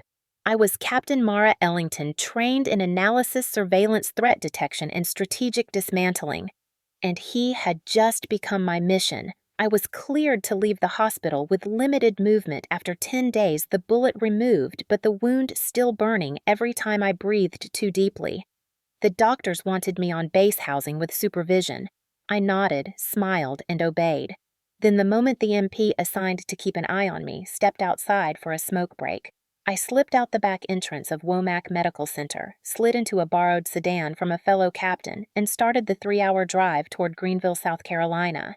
I had learned one thing during 10 years as an intel officer. If you want the truth, you never wait for permission. You go take it. Greenville was where the last record placed Cole Brennan, ex-Army sniper, dishonorably discharged, and now the man who had aimed a rifle at my heart in the quiet hours of a winter night. I followed every paper trail, every record, every address listing until one tiny breadcrumb led me to a rural stretch of land outside the city. The woods were dense enough to swallow sound, and the gravel road leading toward his property felt like a throat closing. I parked a quarter-mile away, stepped out slowly, and let the cold South Carolina air bite through my jacket. Every step I took sent a pulse of pain through my ribs, but I welcomed it. Pain reminded me I was alive. Pain reminded me why I was here. Cole's house was a decaying single-wide trailer tucked behind rusted fencing and half-buried tires, the kind of place someone chose when they wanted to disappear. Smoke leaked from a dented metal chimney. A dog barked once, then fell silent, almost as if it recognized something dangerous approaching. I moved quietly, not as a victim, not as a daughter seeking answers, but as an officer approaching a threat. When I reached the porch, I did not knock gently. I pounded hard enough that the siding shuddered. A rusted latch clicked inside, then the door cracked open just enough for one wary eye to glare at me. Cole Brennan was thinner than his file photo gaunt, even with hollow cheeks and eyes that darted like a cornered animal. When he saw my uniform, he froze. When he saw the faint bandage visible under my jacket, he swallowed. Hard. I kept my tone calm, controlled, measured. "You almost killed me," I said. "We need to talk." He tried to slam the door, but I shoved it open with the full force of my shoulder. The pain in my ribs exploded, but I pushed through it. He stumbled back, arms raised, shaking. I did not know who you were." At first he stammered.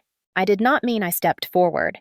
"You aimed a sniper rifle at my chest, at 2 a.m, on federal property. That was not a mistake, Brennan. That was a mission." His breath came in sharp bursts, eyes scanning every corner of the room like he expected more people coming for him. "Look," he said, voice cracking. "I was told you needed a warning." "That is it. Just a warning? A warning." My voice dropped lower. "I have a scar inches from my heart. That is not a warning. That is a kill shot." He flinched, rubbing the back of his neck hard enough to redden the skin. He paced the small room, muttering to himself until finally he gasped out, "I was not supposed to fire the second round. I panicked. I swear to God."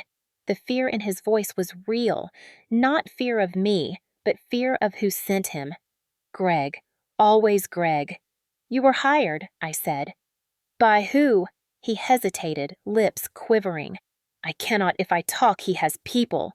You do not understand. He said he would take care of me, protect me." Those words again. Protect. The same twisted vocabulary Greg used to justify violence. I stepped closer until Cole had nowhere left to retreat except the peeling wall behind him. "Tell me the truth," I demanded quietly, because I already know the answer. He trembled, eyes filling with tears he tried to blink away. "Greg," he whispered. "Your stepfather." My breath tightened, but I stayed calm. "Why?" "He said you were causing trouble. He said you were dangerous. He said you were nosing into things that did not concern you." His voice cracked into a sob. "He said you needed a lesson, something to make you step back, something to make you stop digging. So he hired you to shoot me."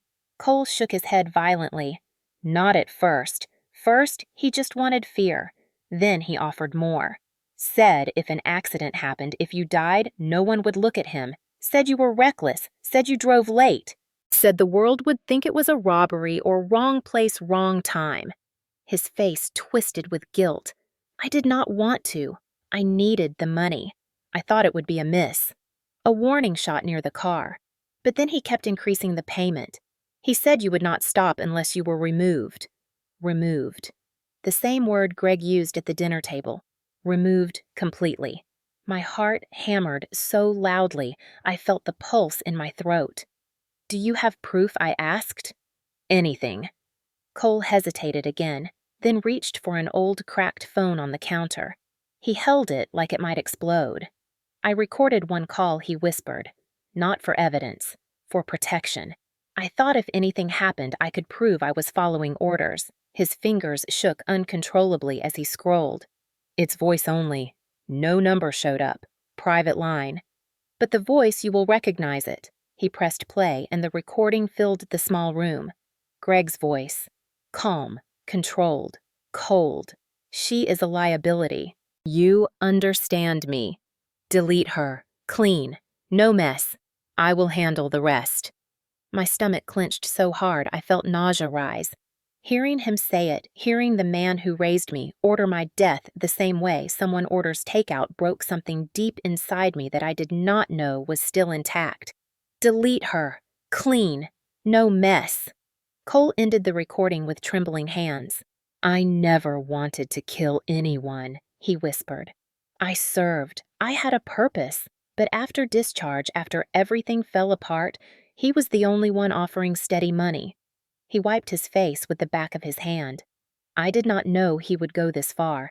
I did not know he would track you. I did not know he would make your mother pay me with her account. I thought I cut him off. You thought wrong." I took the phone from his hands with slow, deliberate movements. "I need this." He nodded, defeated. "If he finds out I talked." "He won't," I said. "Not yet. Not until I was ready." I turned toward the door, ignoring the ache in my ribs. Cole took one shaky step after me.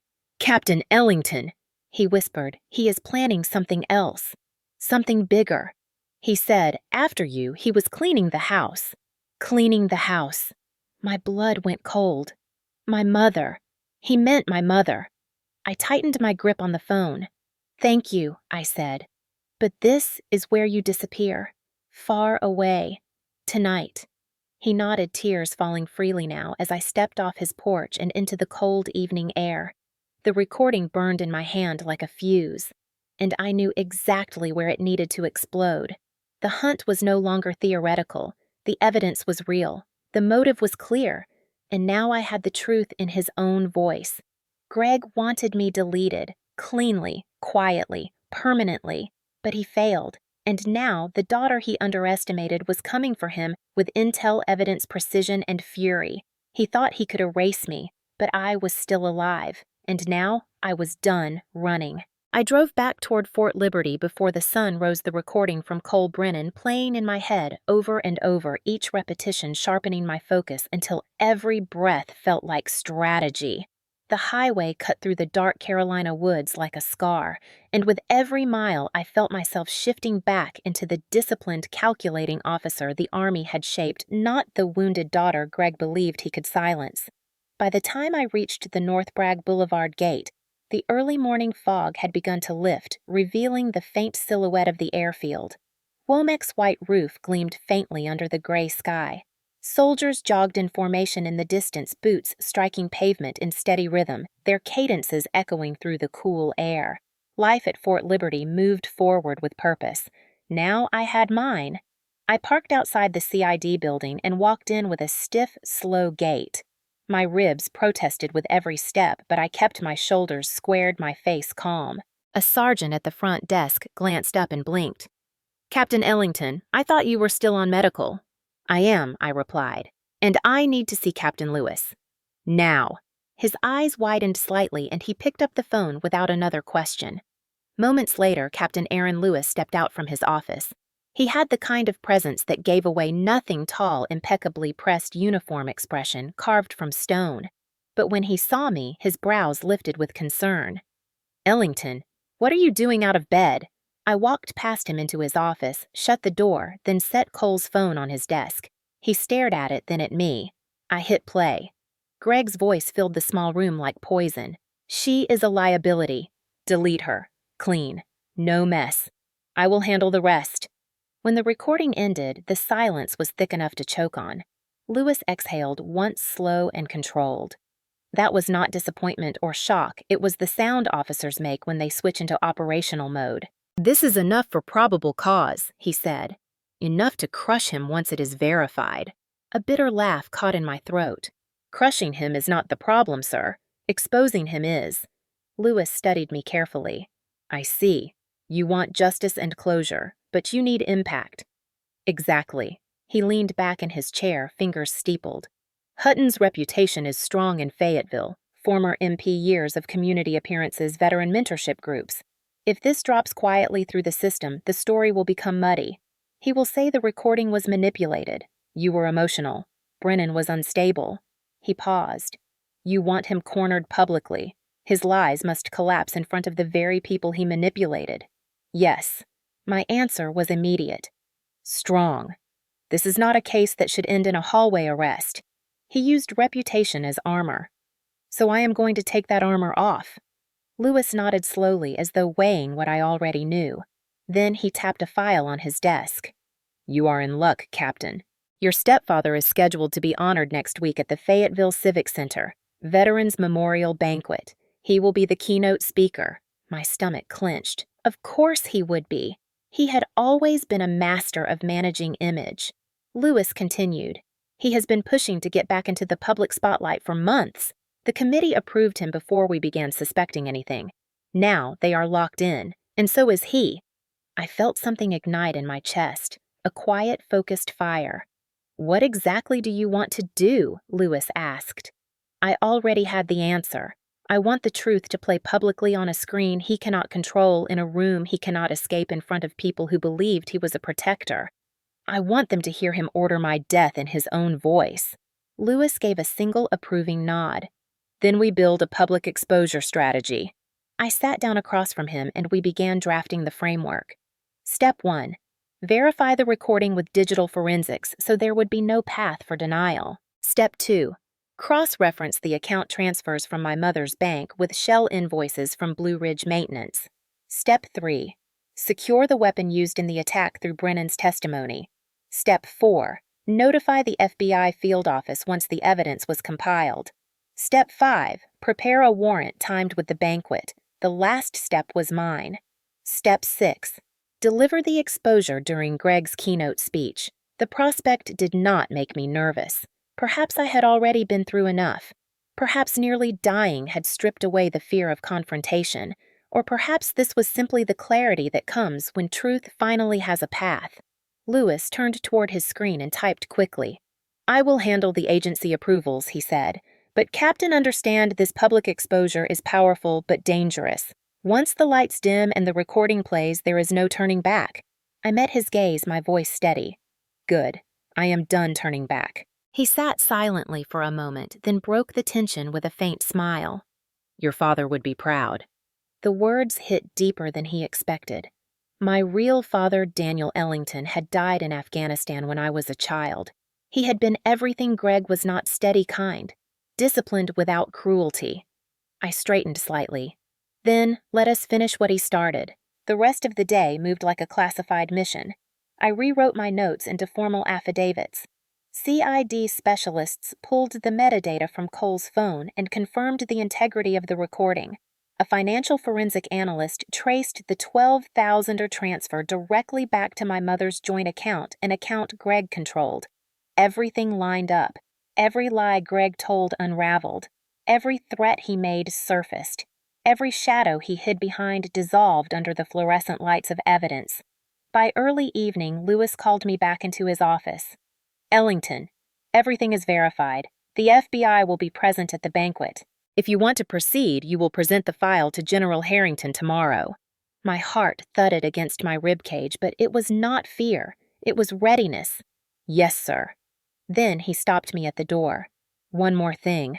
When the time comes," he said, looking me dead in the eye, "speak clearly and stand tall. Predators count on silence, so break that pattern. Break it loudly." I nodded once, feeling the weight of 10 years in the Army settle into my spine. I had survived deployments, explosions, convoys, ambushes. But this moment felt like the battle all those battles had been preparing me for. As I stepped out into the cool evening air, the base lights flickering like distant beacons, I finally felt the shift. I was no longer the girl Greg could corner in a hallway. No longer the daughter afraid to speak. No longer the soldier forced to endure. I was the officer building the strike that would bring him down. Justice was not a concept anymore. It was a strategy, and I was ready to execute it. The Fayetteville Civic Center glowed like a cathedral built from polished glass and self-importance the night of the Veterans Memorial Banquet. Rows of black SUVs lined the drop-off area, their headlights sweeping across the marble steps, as retired officers, donors, and local dignitaries filed inside in pressed suits and glittering dresses. Inside, the chandeliers cast warm gold light over hundreds of guests, seated at round tables draped in navy and white linen. Patriotic banners hung across the balcony. A string quartet played something soft and noble. It was the kind of place where people pretended heroism was tidy, the kind of place Greg Hutton thrived. I entered through the East Side staff corridor, my uniform immaculate, my posture straight, despite the pull in my chest every time I breathed. The banquet hall hummed with laughter and clinking glasses. I spotted him near the stage before he saw me. Greg standing tall in a tailored charcoal suit, chest puffed, shaking hands with 2 county commissioners. He looked every bit the decorated veteran he had spent years impersonating. Guests approached him eagerly, thanking him for his guidance, for his mentorship, for being one of the good ones. He smiled graciously, charming, humble, the man he wanted the world to believe existed. But I saw the truth in the tightness of his jaw, the way his fingers kept tapping the glass in his hand, the faint twitch near his left cheek. He was restless. He could feel something coming. Good. Let him feel it. Captain Lewis was in the back with 2 FBI agents in plain suits. They gave me a subtle nod when I stepped into position. The plan was simple and exact. Operation Public Exposure was ready. At 7:42 p.m., the announcer took the stage. "Ladies and gentlemen, please welcome tonight's keynote speaker, retired Sergeant Greg Hutton." Applause erupted. Greg walked to the microphone with the confidence of a man who believed he owned the room. He adjusted the mic, smiled broadly, then began in his polished, rehearsed voice. "Thank you all. It is an honor to stand before patriots who understand service, sacrifice, and integrity. Integrity. The word tasted like smoke in the air. He continued easing into a speech about duty and family and discipline, each sentence bending reality to make himself look noble. Behind his voice, I felt the burn of the scar beneath my collarbone. The bullet had grazed my heart. The man speaking had sent it. The hypocrisy of each word he uttered scraped against bone. But I waited. Not yet. Let him climb higher. Let him feel secure. Let him believe the room was his. He shifted into his most nauseating theme mentorship of the next generation. Young soldiers like my stepdaughter, a captain, now have made me proud. My fists tightened at my sides. Proud. Proud enough to pay a sniper to kill me. Proud enough to drain my mother's accounts. Proud enough to send a message afterward pretending to worry about my safety. The room listened admiring, unaware of the rot beneath the polish. And then Lewis gave the signal a barely perceptible tilt of his head. Showtime! I stepped out from the shadows and walked down the center aisle. The carpet swallowed the sound of my boots, but people turned, murmuring, nudging one another. A few recognized my uniform. A few recognized my face. Some whispered, "Isn't that Ellington?" The captain who... Wait, didn't she... Greg saw me halfway down the aisle. His voice stumbled. His eyes widened. For a second, just a second, the mask cracked. Then he recovered. "Mara," he said into the microphone. Voice forced bright. "Everyone excuse me while I welcome my stepdaughter. Please give her a round." The LED screen behind him flickered. The banquet hall darkened slightly as the projector activated. The quartet stopped mid-bow. People turned. Confusion mixed with curiosity. Greg spun around sharply. "What is—" Before he could finish, the room filled with a voice that did not belong to him. Cole Brennan. The recording began with static, then sharpened into unmistakable clarity. "She is a liability. Delete her. Clean. No mess. I will handle the rest." Gasps exploded across the hall. Chairs scraped. Someone dropped a wineglass. The sound of Greg's voice ordering my death ricocheted through the room, ripping his image apart with surgical precision. The recording played again. "Delete her. She is a liability." The audience froze like a field of statues. Every donor, every officer, every friend who once praised him. Greg stumbled backward from the podium, face draining white, then red, then something frantic and wild. This is fake," he shouted. "Digital manipulation. That's not me." I kept walking until I reached the front row. Then I stepped directly into the spotlight. The hall fell silent. Hundreds of eyes locked onto me. My heart beat steady, my breath steady, my voice steady when I delivered the 8 words that ended him. "He tried to kill me. Here is proof." A thunderclap of whispers rushed across the room. What? He did. What? My God. My God. Greg's composure disintegrated. His hands shook. His voice cracked. "Mara, stop! You don't understand. They're turning you against." A loud metallic click cut him off. The FBI agent stepped forward, flashing badges. Greg Hutton I announced, his voice echoing powerfully through the suspended silence. "You are under arrest for conspiracy to commit attempted murder of Captain Mara Ellington." The room erupted, not with cheers but with disbelief and betrayal. The same people who had clapped for him minutes earlier now recoiled as if seeing a monster unmasked. Greg backed away from the agent's eyes, darting desperately around the hall, hunting for someone, anyone to defend him. But the applause had turned to horror. The admiration to revulsion. He turned toward me, face twisted. "You did this," he hissed. "You ungrateful little no." I stepped closer and my voice remained ice cold. "You did this the moment you aimed a gun at your own family." The agents closed in, cuffing him as he jerked and shouted and tried to pull away. His entire body shook with a rage he could no longer weaponize. The show was over, his audience gone, his myth shattered.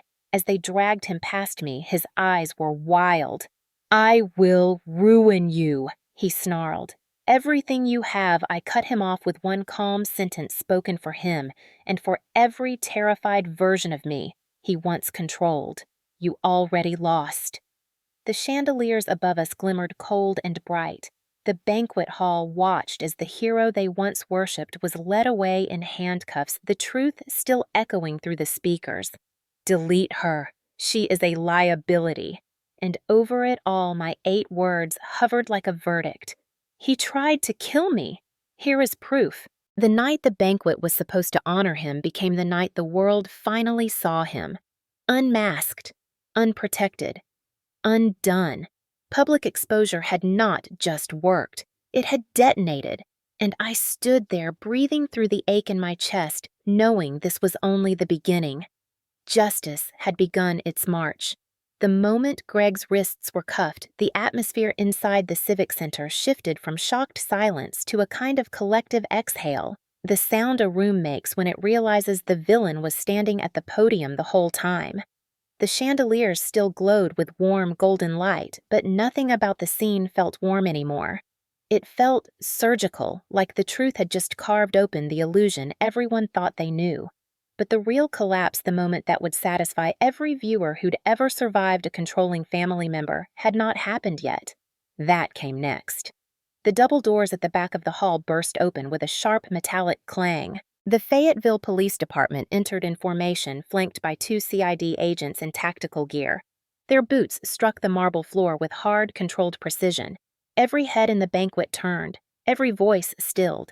An older woman let out a tiny gasp muffled by her hand. A retired colonel whispered, "Dear God." They didn't come quietly, they came like a verdict. Greg saw them, and his entire facade crumbled. This wasn't the mild embarrassment he thought he could explain away. This was the kind of fall no man returns from. CID Special Agent Briggs stepped forward, badge raised. "Sergeant Gregory Hutton, you are under arrest under federal and military jurisdiction for conspiracy to commit attempted murder, financial coercion, and interstate coordination of contract violence." Greg's face twisted panic and fury colliding behind his eyes. He jerked against the cuffs as if strength could undo guilt. "You can't do this!" He bellowed, voice cracking in front of hundreds. "I am a veteran. I served. I mentored half the men in this room." Briggs remained unmoved. "And you used that authority to commit a felony against a serving officer. That ended your immunity." 2 officers approached from the sides to take his arms. Greg thrashed wildly. "Let go of me! She's lying! They're all lying!" Then he made the mistake of looking at me. His face contorted into something almost feral. "Mara!" he roared. "You owe me! You hear me! You owe me everything you are!" I stepped fully into the aisle, the room parting around me. When I spoke, my voice carried through every row, every balcony, every pair of ears witnessing his downfall. "I owe you the truth. Only that." A ripple ran through the crowd, a collective shiver of satisfaction, validation, and stunned awe. Even the officers paused for a heartbeat. Greg's rage surged at being publicly dismissed. He lunged toward me, but the agents tightened their hold, forcing him back so sharply his shoulder slammed into the podium. Cameras clicked. Phone screens rose everywhere. The scandal had become a spectacle, and America's 50-plus viewers would eat this moment alive. Then something happened that tightened my chest more than the gunshot ever had. My mother Evelyn pushed her way through the front row, trembling violently.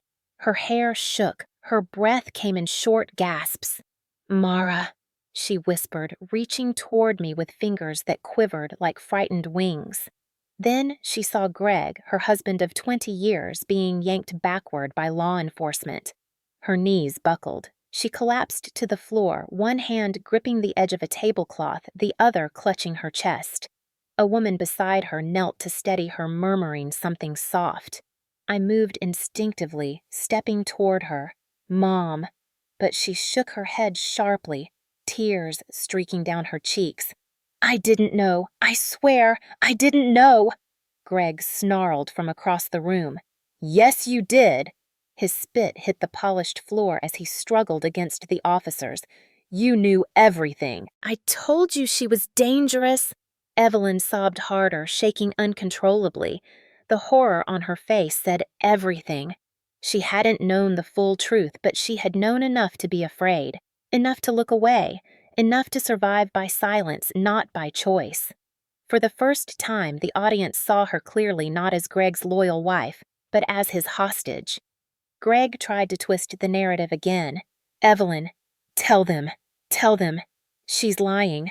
Tell them how ungrateful she's always been. Tell them. Evelyn covered her ears, shaking her head violently. Stop! Please, stop! Greg's eyes went wild. His voice turned savage. You weak, pathetic. Enough, Briggs snapped, pulling him backward. You've done enough damage for one lifetime. CID agents secured his arms and began escorting him down the aisle. The entire room watched with breathless unity. Some stood, some shook their heads, some whispered prayers. Many recorded. Greg's voice rose in one last desperate scream. Mara, you think you won? You think this ends tonight? You are nothing without me. Nothing. I stepped forward, meeting his eyes with a calm so sharp it cut his words in half. I became everything in spite of you. The banquet hall erupted not into applause, but into an emotional surge of murmurs, gasps, and pure, raw judgment. It was the public exposure moment at its peak, the moment every viewer over 50 would replay and forward to a friend, the kind of moment that hit deep because it reflected a truth too many lived through. Greg's face contorted one final time, twisted in impotent rage. Then he was dragged out of the hall boots, scraping across the marble. The glass door slammed shut behind him. Silence settled heavy but cleansing. Evelyn sat trembling in her chair, now holding a napkin crushed in her fist. I crouched before her, ignoring the pain in my ribs. Mom, I said quietly, it's over. She looked up at me with eyes full of decades of fear and guilt. No, baby, she whispered. For you, yes. For me, her voice cracked. For me, it's just beginning. I held her hand, not forgiving her, not condemning her, but grounding her. You'll get out too. She sobbed softly. For a second, she rested her forehead against my shoulder. Around us, people began to move again slowly, uncertainly, as if learning how to breathe in a room that had just expelled a monster. Captain Lewis approached, his expression measured. You did well, Ellington. You stayed controlled. You stayed standing. I rose to my feet steadier than I expected. He's not done, I said quietly. Not yet. Lewis nodded grimly. No, men like him never go quietly, which is why our work isn't over. One of the FBI agents stepped up. He'll be held without bail. His arraignment is tomorrow morning. This recording ensures no judge will let him walk. I nodded but didn't celebrate. Justice was beginning, not concluded. Someone in the second row spoke up. Captain Ellington, we're with you. Another added, you're brave. Oh. Then a woman near the stage whispered, my ex-husband was just like him. Thank you for doing what I couldn't. The comments swelled. Not loud enough to overwhelm the hall, but enough to change its air. Enough to rewrite the narrative. And enough to tell me why the audience, especially Americans in their 50s and 60s, would not just watch this story. They would feel it. They had lived versions of it. They knew what it meant to stare down a tyrant in a place that should have been safe. And they knew the power of the moment the tyrant finally fell.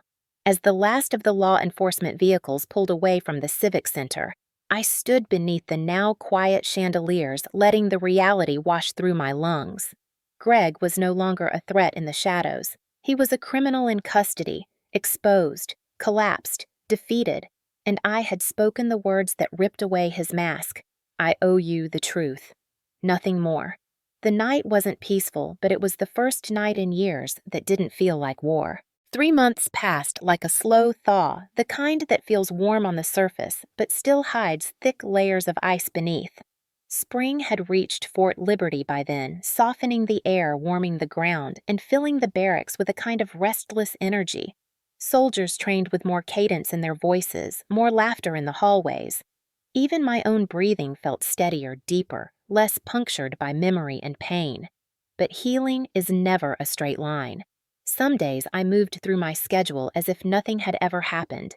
Other days I woke up with a hand clutching my chest before realizing the sniper was gone. The darkness was gone, and Greg Hutton no longer controlled anything. Not my mother, not my movements, not even his own future. At least that was what I thought until the call came. It was late afternoon. I had just finished an intel briefing on supply chain redesign for upcoming field exercises when my phone buzzed with a number assigned to the Cumberland County Detention Center. For a moment, I froze. Then I answered. A monotone, automated voice came first. You have a collect call from inmate Gregory Hutton. Press 1 to accept. My thumb hovered in the air. Every instinct in my body screamed to hang up. But another instinct, a soldier's instinct, told me knowledge is power. I pressed 1. The line clicked, and for a second neither of us spoke. Then Greg's voice crawled through the receiver, thin and brittle like someone scraping metal against stone. Mara, thank God, you picked up. The sound of him saying my name used to make my skin crawl. Now it only felt empty. I said nothing. Silence was my armor. He rushed in to fill it. I need to see you. Please. Just for a moment. Everything in his tone was wrong. Too smooth. Too soft. Too rehearsed. Greg never softened unless he wanted something. And men like him always wanted something. I kept my voice level. Why? He exhaled sharply, a shaky breath he probably thought would make him sound vulnerable. Because you're family, and because I'm in trouble, Mara. Real trouble. My jaw tightened. You put yourself there. No, listen to me, he said urgently. They're saying things, twisting things. They're making me look like a monster. I closed my eyes briefly. You did that yourself. He ignored the comment. I'm asking you to visit. Just once. Please. I have something to say. I didn't want to go, but closure is a battlefield too, and some battles must be faced. So the next morning I went. The detention center smelled of industrial cleaner and stale air. Guards moved with routine efficiency keys clinking against their belts. A correctional officer led me to the non-contact visitation area, a room divided by thick bulletproof glass and old metal phones tethered to each station. They sat Greg down first. I entered through the opposite door. The moment he saw me, he straightened as much as the restraints would allow. His hair had grown uneven and gray at the edges. His face, usually tight with control, looked thinner, more sunken. But the eyes were the same calculating scanning for advantage. I sat, lifted the phone, and waited. He let out a shaky breath, placing his cuffed hands on the table. Mara, you look healthy. I didn't respond. He swallowed. I know things got out of hand. I winced inwardly. Out of hand. That was his word for attempted murder.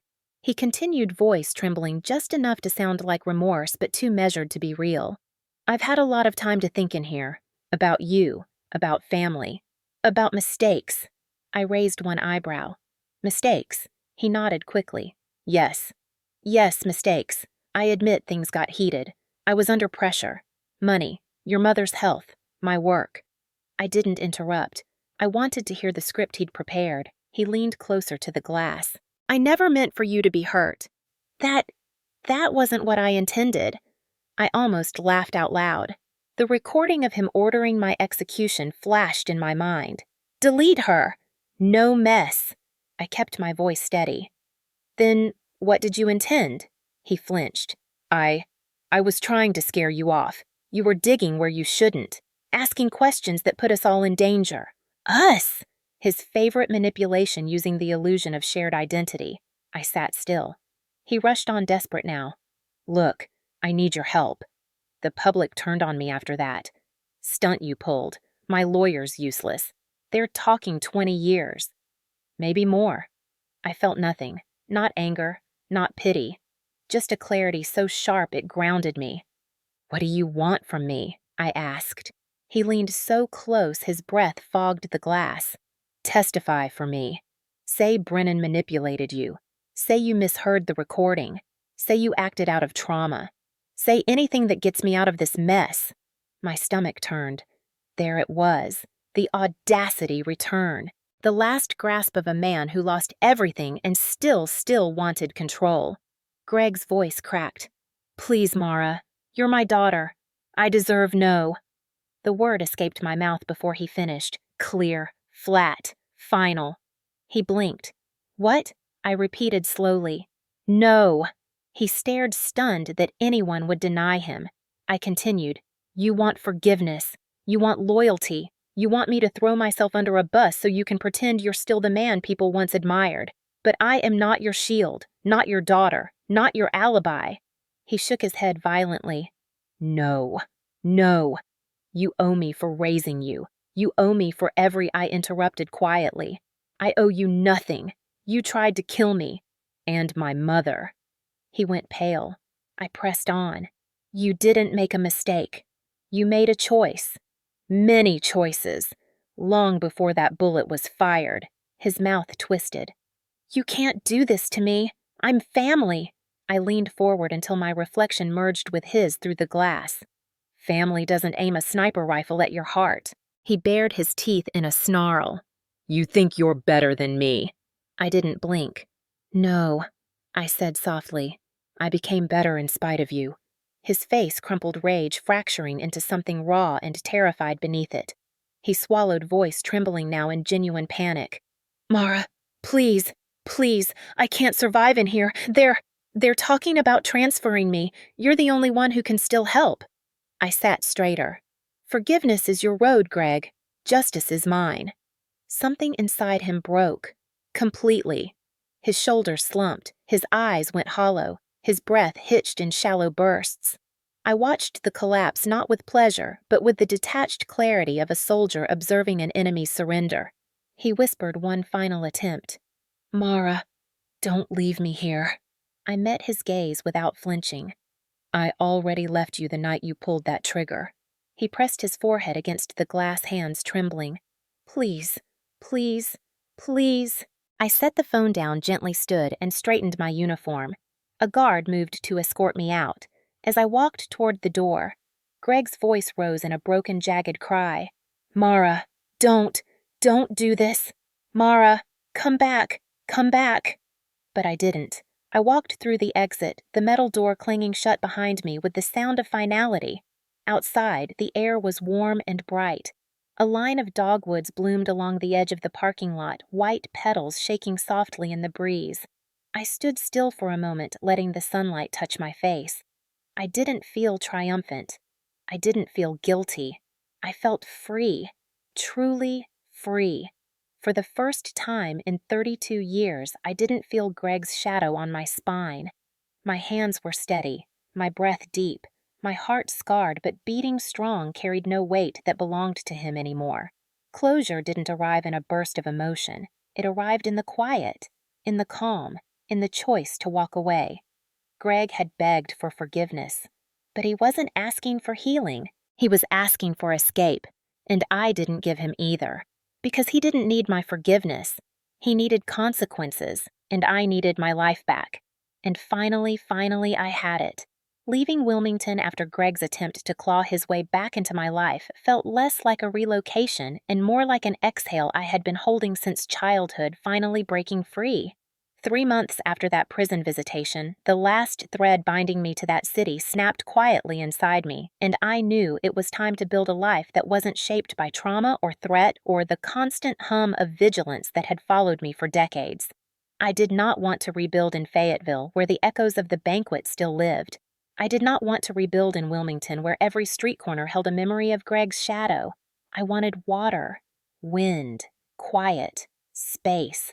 A place where my footsteps didn't carry ghosts. So I packed the essentials into the back of my Jeep and drove east toward the Outer Banks until the land thinned into long stretches of dunes and the horizon opened in a way that made my lungs feel 10 years younger. Hatteras Island greeted me with the kind of natural beauty that demanded honesty. Wide beaches, rolling dunes, the Atlantic beating a steady rhythm like a war drum softened by distance. The Cape Hatteras Lighthouse rose dark and tall above the landscape like it had been watching over survivors for centuries. The first time I stepped out of the car, the wind wrapped around me fierce and salty, and I let it push against my chest as if testing my strength. I felt steady, steadier than I had in a long time. I rented a small cottage near Buxton Weathered Wood and Blue Shutters, a place that smelled like sand and old storms. The yard backed up to a dune line that rose gently toward the ocean. At night, I could hear the waves crashing hard enough to shake the windows. It didn't frighten me. It felt like the ocean breathing for me on the days I still struggled to take full breaths. My neighbors were few, a retired Coast Guard couple next door who waved every morning, a widowed schoolteacher 2 houses down, and a quiet mechanic who kept to himself. No one asked about my past. People here had their own wounds and respected distance like a kind of sacred ritual. For the first few weeks, I walked the shoreline every sunrise, toes sinking into cold sand, the sea foam curling around my boots as if welcoming me. Healing wasn't instant. Some mornings I woke up sweating from dreams where laser dots appeared on my chest, or Greg's voice echoed in an empty hallway. But the ocean had a way of absorbing the sharp edges of those memories, smoothing them out with each tide. Slowly, the air tasted less like survival and more like possibility. I realized during one of those walks that I didn't want to spend the rest of my life defined by the worst things that had happened to me. I wanted to teach again. Not in the army, not yet, but something that mattered, something that helped people who lived in silence like I once did.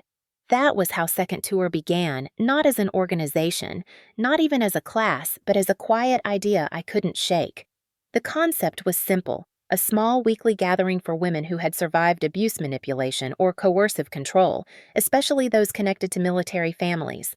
I wrote the name in my notebook one evening at my kitchen table. Second Tour.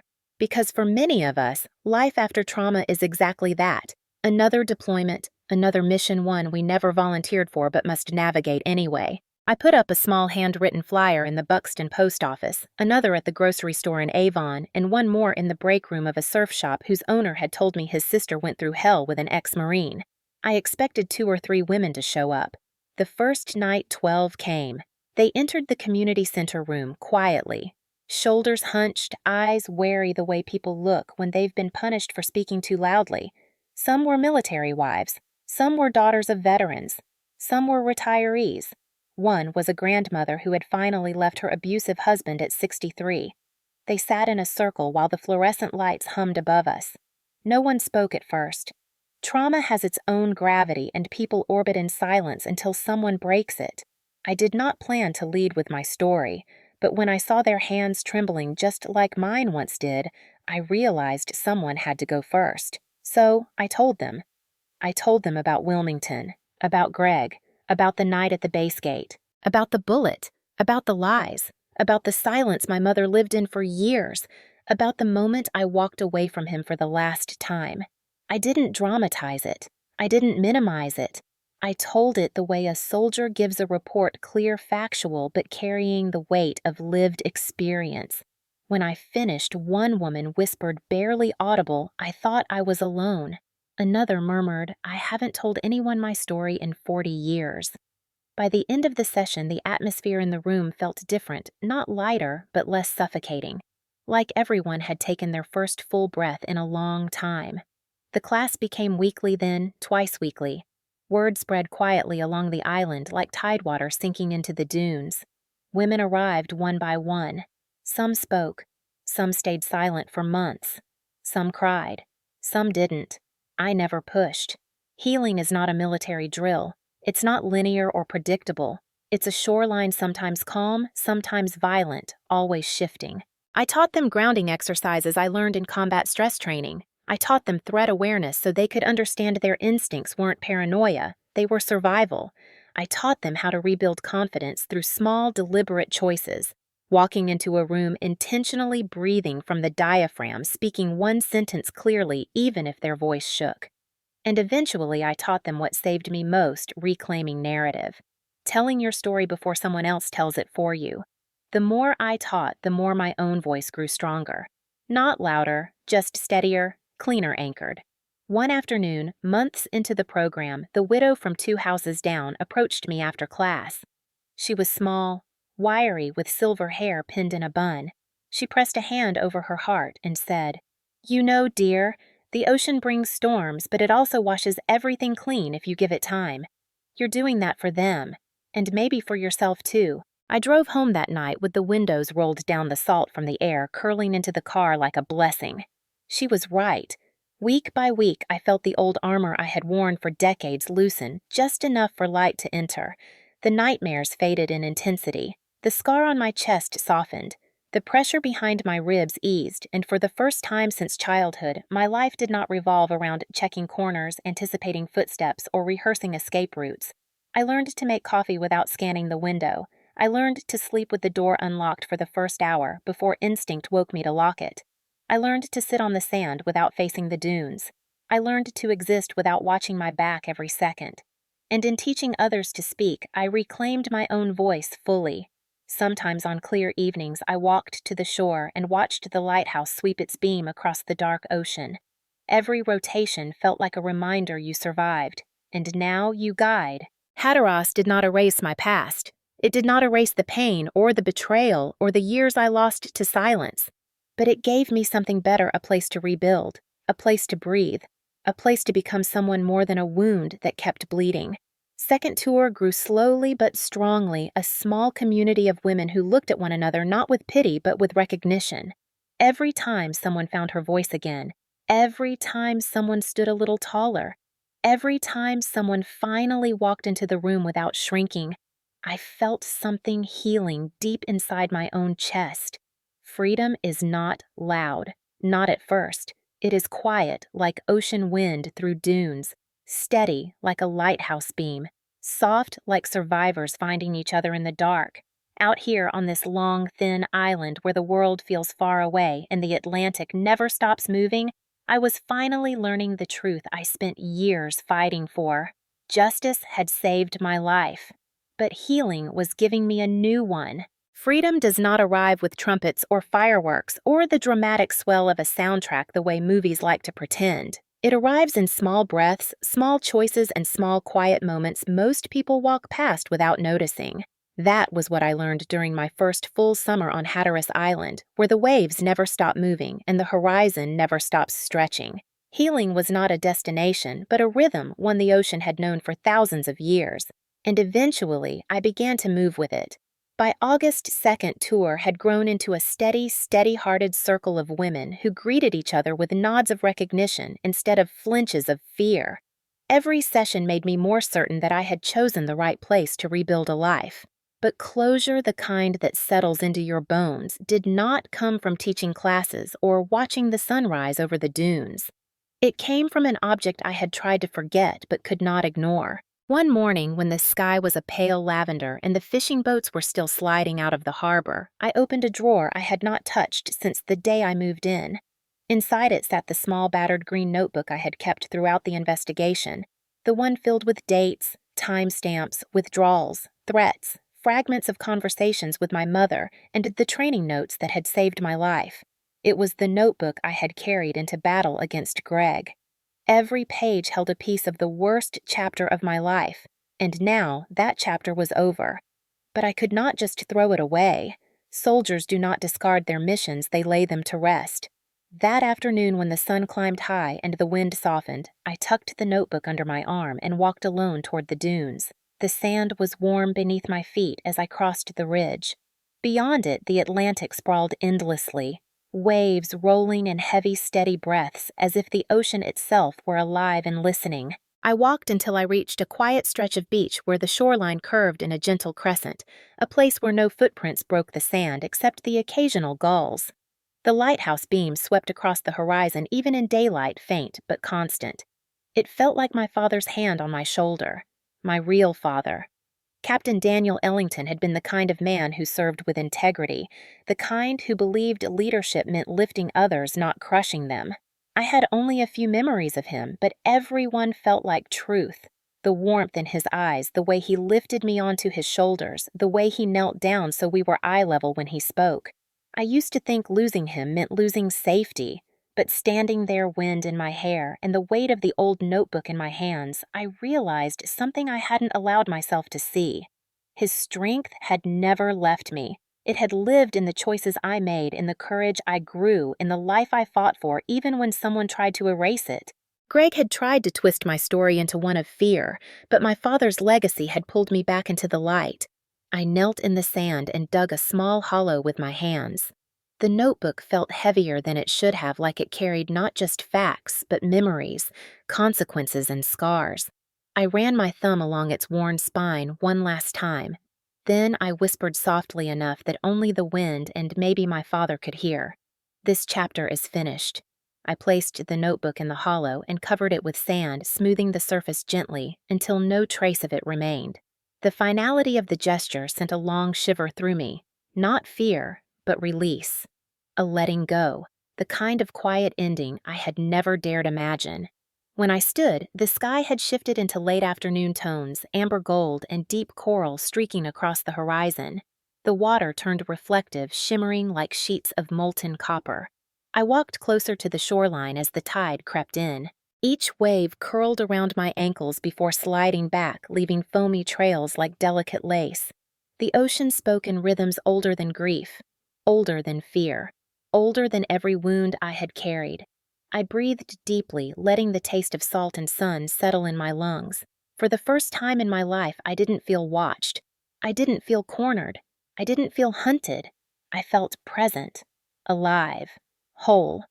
As I watched the waves rise and fall, I whispered the words I had written on the final page of the notebook before burying it in the sand.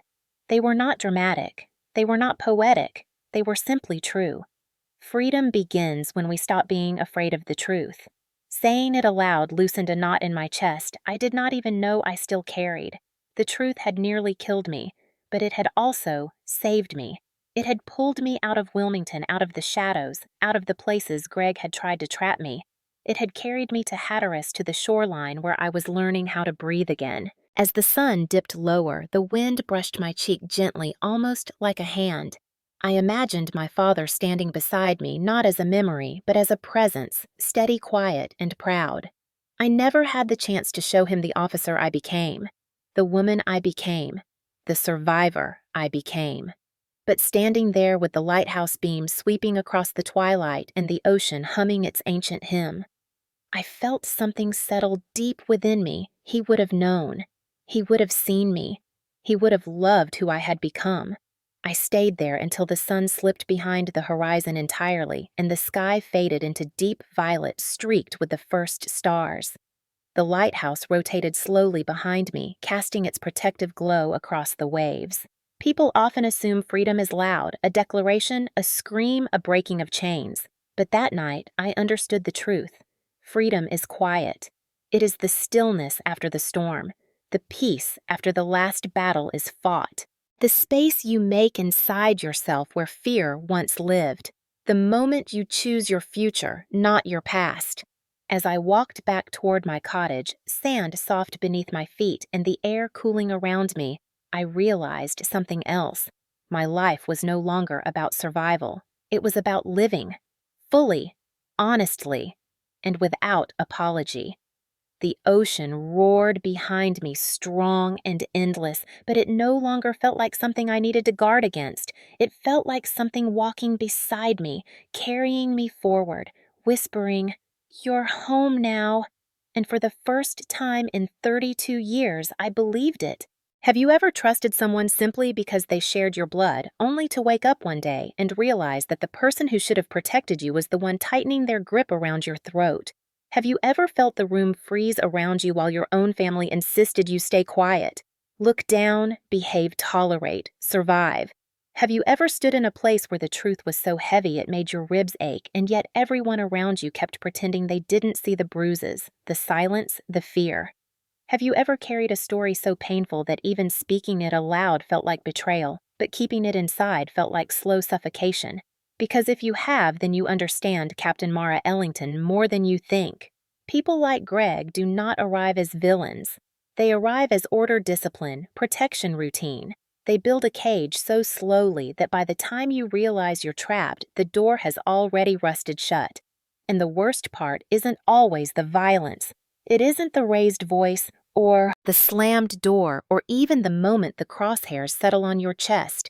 The worst part is the silence of people who say they love you, the silence of people who look away, the silence of people who ask you to forgive someone who never once asked for permission before taking a piece of your life.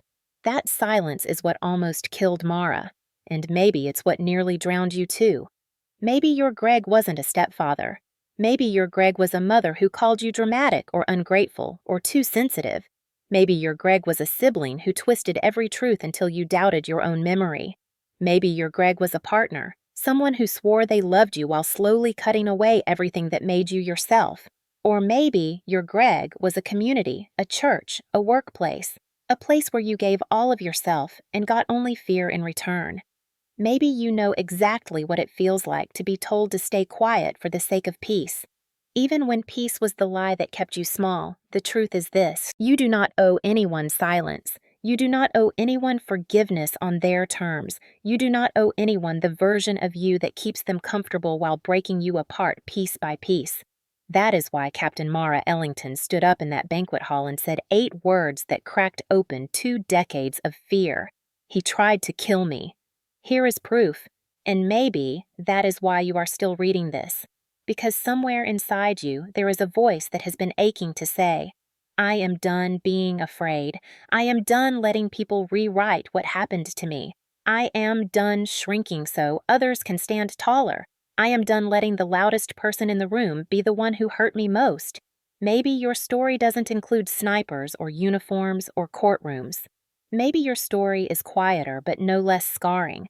Maybe your battlefield was a kitchen table, a childhood bedroom, a phone call. You wish you never answered.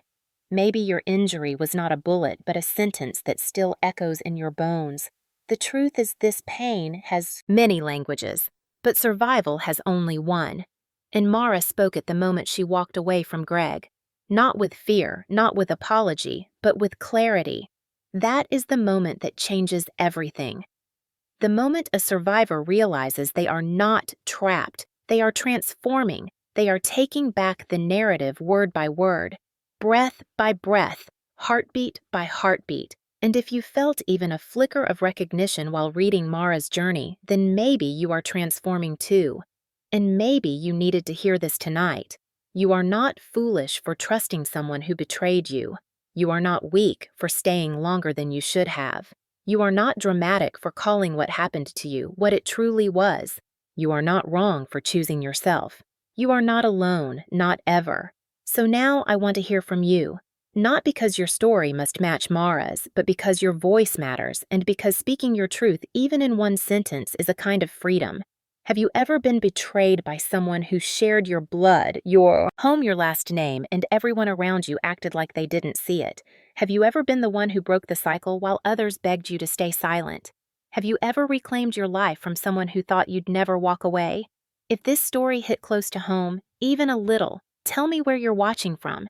Tell me what time it is right now, and tell me the part of this story that made you stop and breathe differently. Tell me the moment that felt familiar. Tell me the moment that felt like your own life reflected back at you. And most of all, tell me this. What would you have done if you were Captain Mara Ellington, standing in that banquet hall, standing in that prison visitation room, standing on that beach burying the last chapter of your old life? Would you have forgiven? Would you have confronted? Would you have walked away? Would you have fought?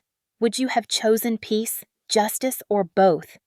There is no wrong answer, only your truth. And here in this space, your truth is not too loud, not too messy, not too heavy. Your voice is welcome. Your voice is powerful. Your voice is yours. So tell me, where are you watching from? What time is it there? And if you were Captain Mara Ellington, what would you have done? Because the next chapter of this channel isn't just about the stories I tell. It's about the stories you're ready to share. The stories that deserve to be heard. The stories that make us all braver.